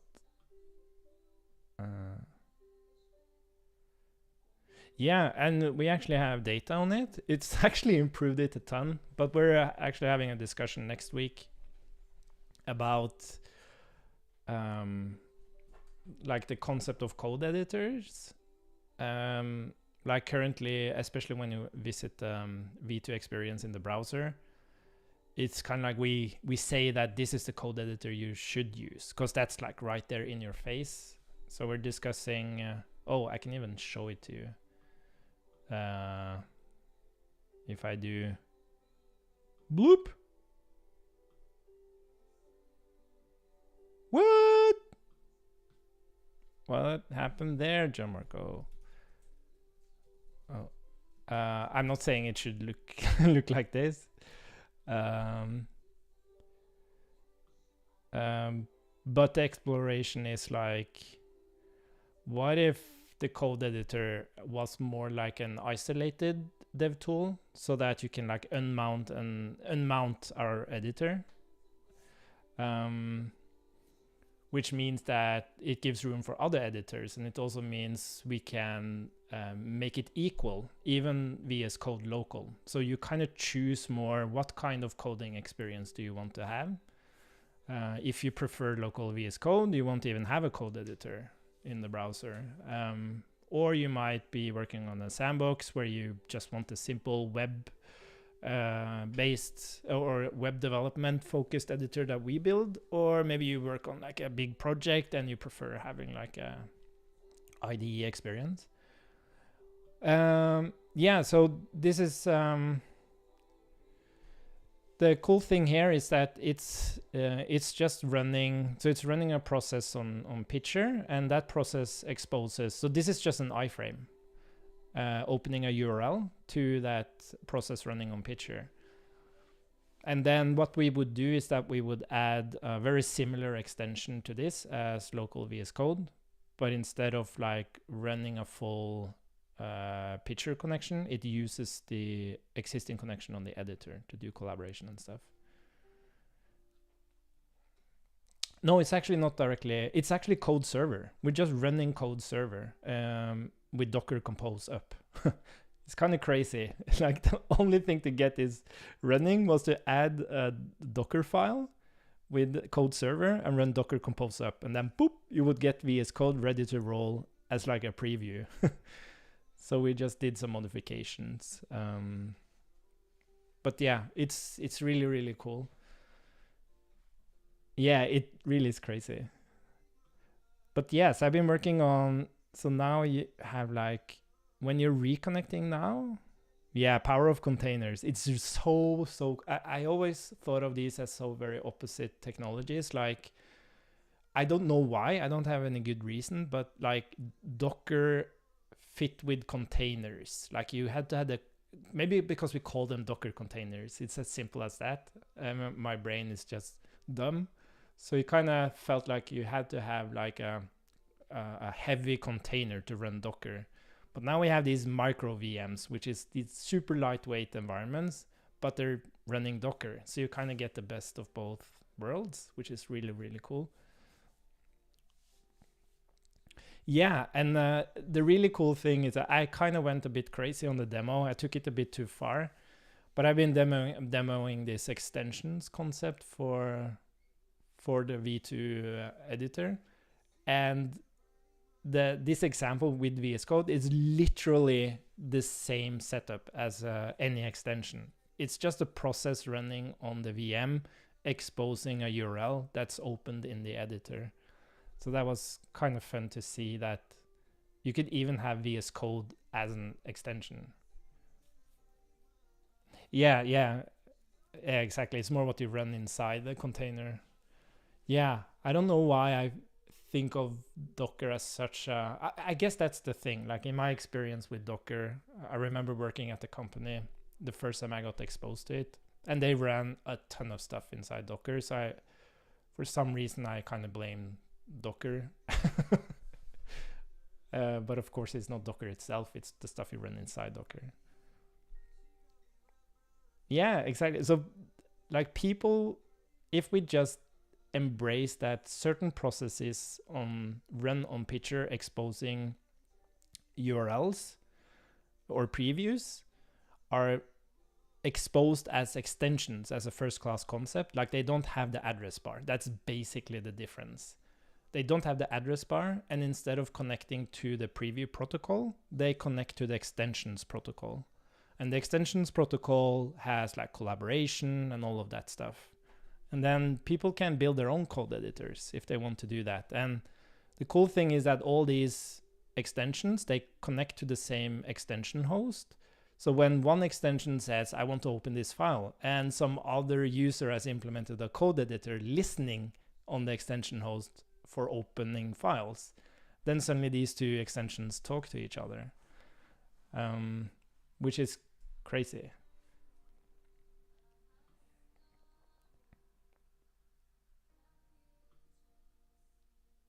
Yeah. Yes, exactly. So that would be, oh my God, you make me so happy, Gianmarco. That's exactly what I was hoped to like nourish with having this first class concept of an extension, because you could literally do that very easily.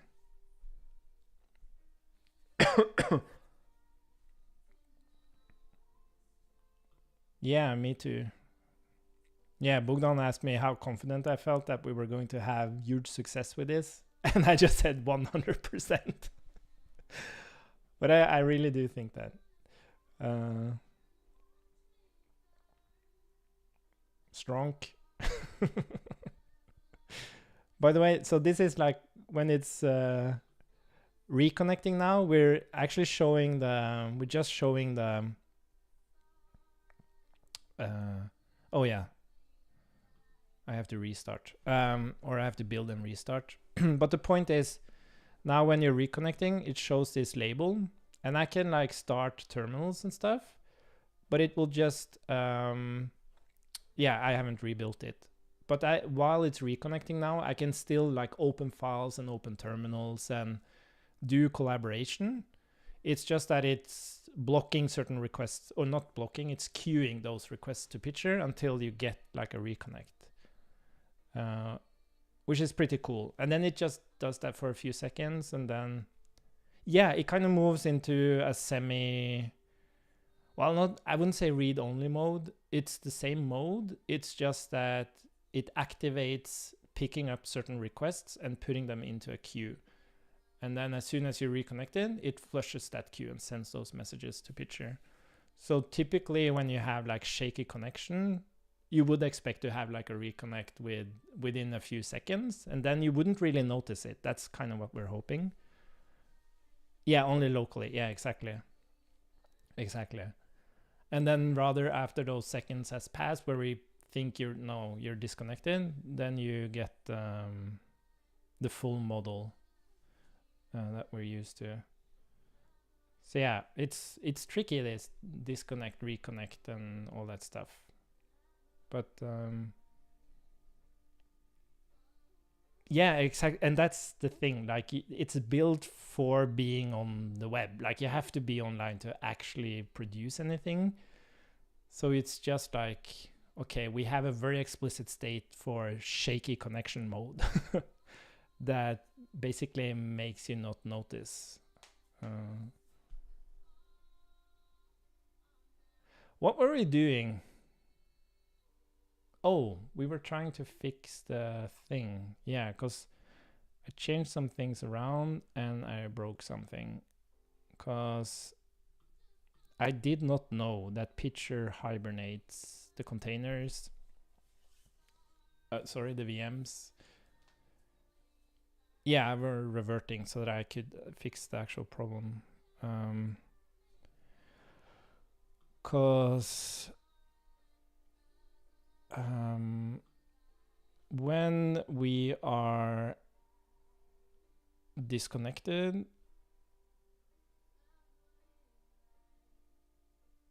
yeah, have a great weekend and much good luck jumping into things next week. I'm excited to see what you're gonna build there, and please share. And we miss you too, Gianmarco.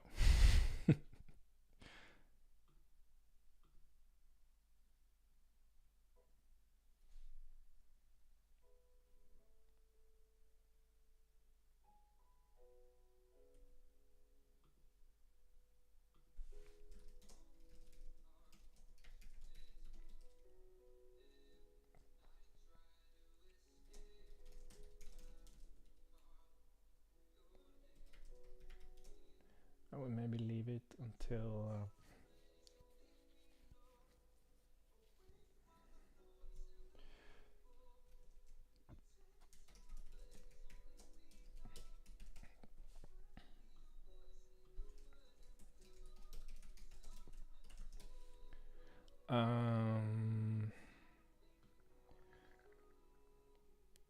yeah, so what we need to do is that when you're not focusing the tab, we don't want reconnects to happen.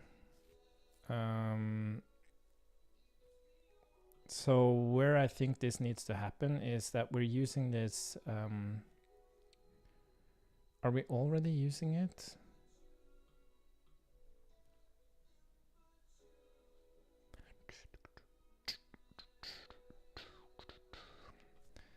Yeah, so we're subscribing to visibility event to trigger reconnects. But we also need, yeah, I really, how should we do that? How should we best implement this?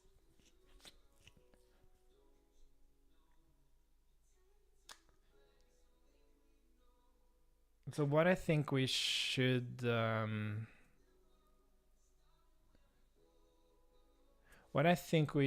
what we could do is that whenever we are reconnecting,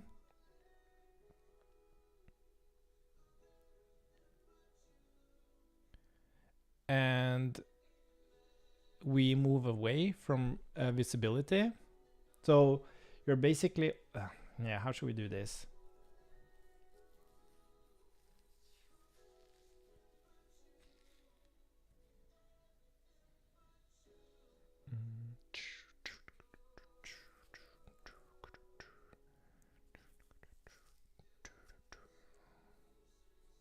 No, that wouldn't work.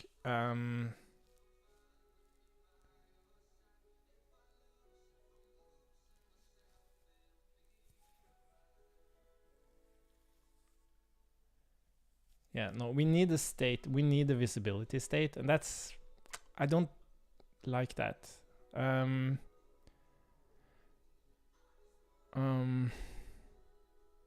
It's not enough to know when visibility changes. We need to know the current visibility.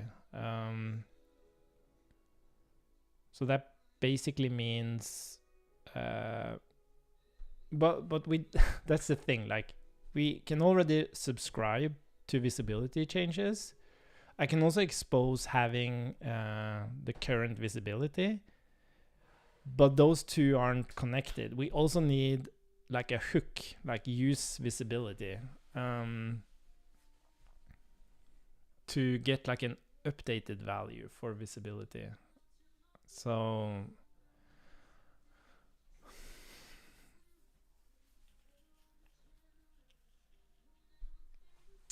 and I don't like that. It feels like we're, yeah.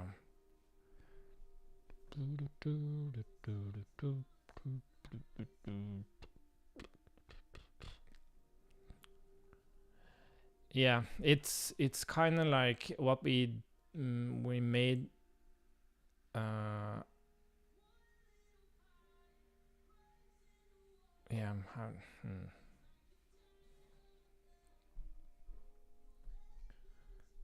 It's interesting. Like doing, like we have this thing called an environment interface. And what I've learned from using it in this project is that at the end of the day, you really want those pieces of logic talking to the environment interface to be their own hooks. You don't want to have this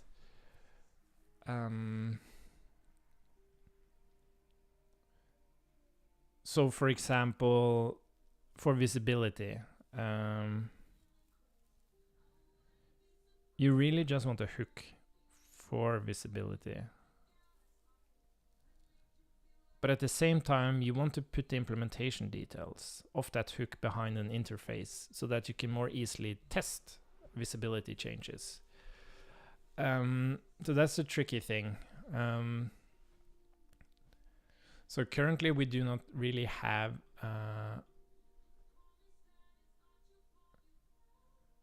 a concept of hooks related to the environment interface. So we have like visibility and the implementation of visibility.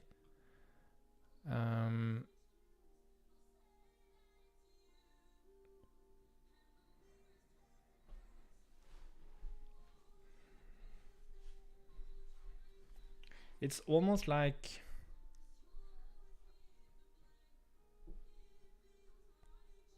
I'm wondering. It's very interesting. It's almost like, yeah, I think maybe I learned something. Okay, we don't really have time to work on this anyway, so I'm just going to explore something. So what if, because we have this thing now that we call,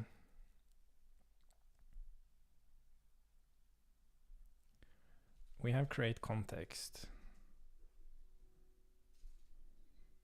So what you could argue is that what you would do as an interface is to define, instead of like you're using React. So at the end of the day, you really want to use hooks. So, well, that's the tricky part. You don't always want to use hooks. You also want it to be an imperative API. That's the trick. That's what I mean. It's like our environment interface is implemented as an imperative API. And that makes sense for some pieces of logic. But as soon as you want to consume that as a hook, for example, visibility, you want to tie the visibility events to a React state so that you know whenever visibility changes, the React state changes. But you still want it behind an interface so you can test it better. So I guess what I mean to say is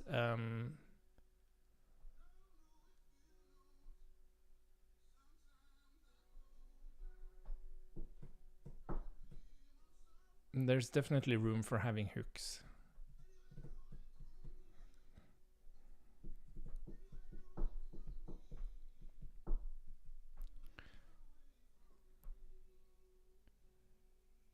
The question is like, where would you define that hook?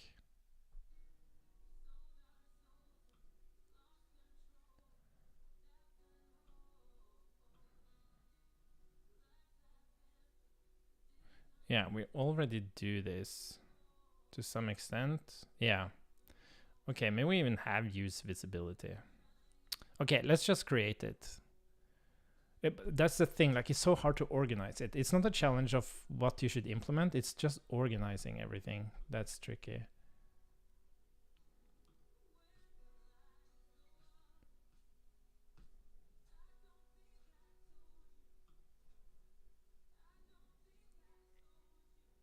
Yeah. Okay, good thing Oscar slept until now. So, but I have to go and wake him up. So we can't sleep too long because then you won't be able to sleep later tonight. So yeah, cool. But yeah, this was a really fun stream. Thanks for joining, Bogdan, and also so funny Gianmarco jumped in. Yeah, thanks for the feedback, and I'll get to this disconnect reconnect thing on Monday morning. Yeah, cool. Okay, we'll talk later. Bye for now.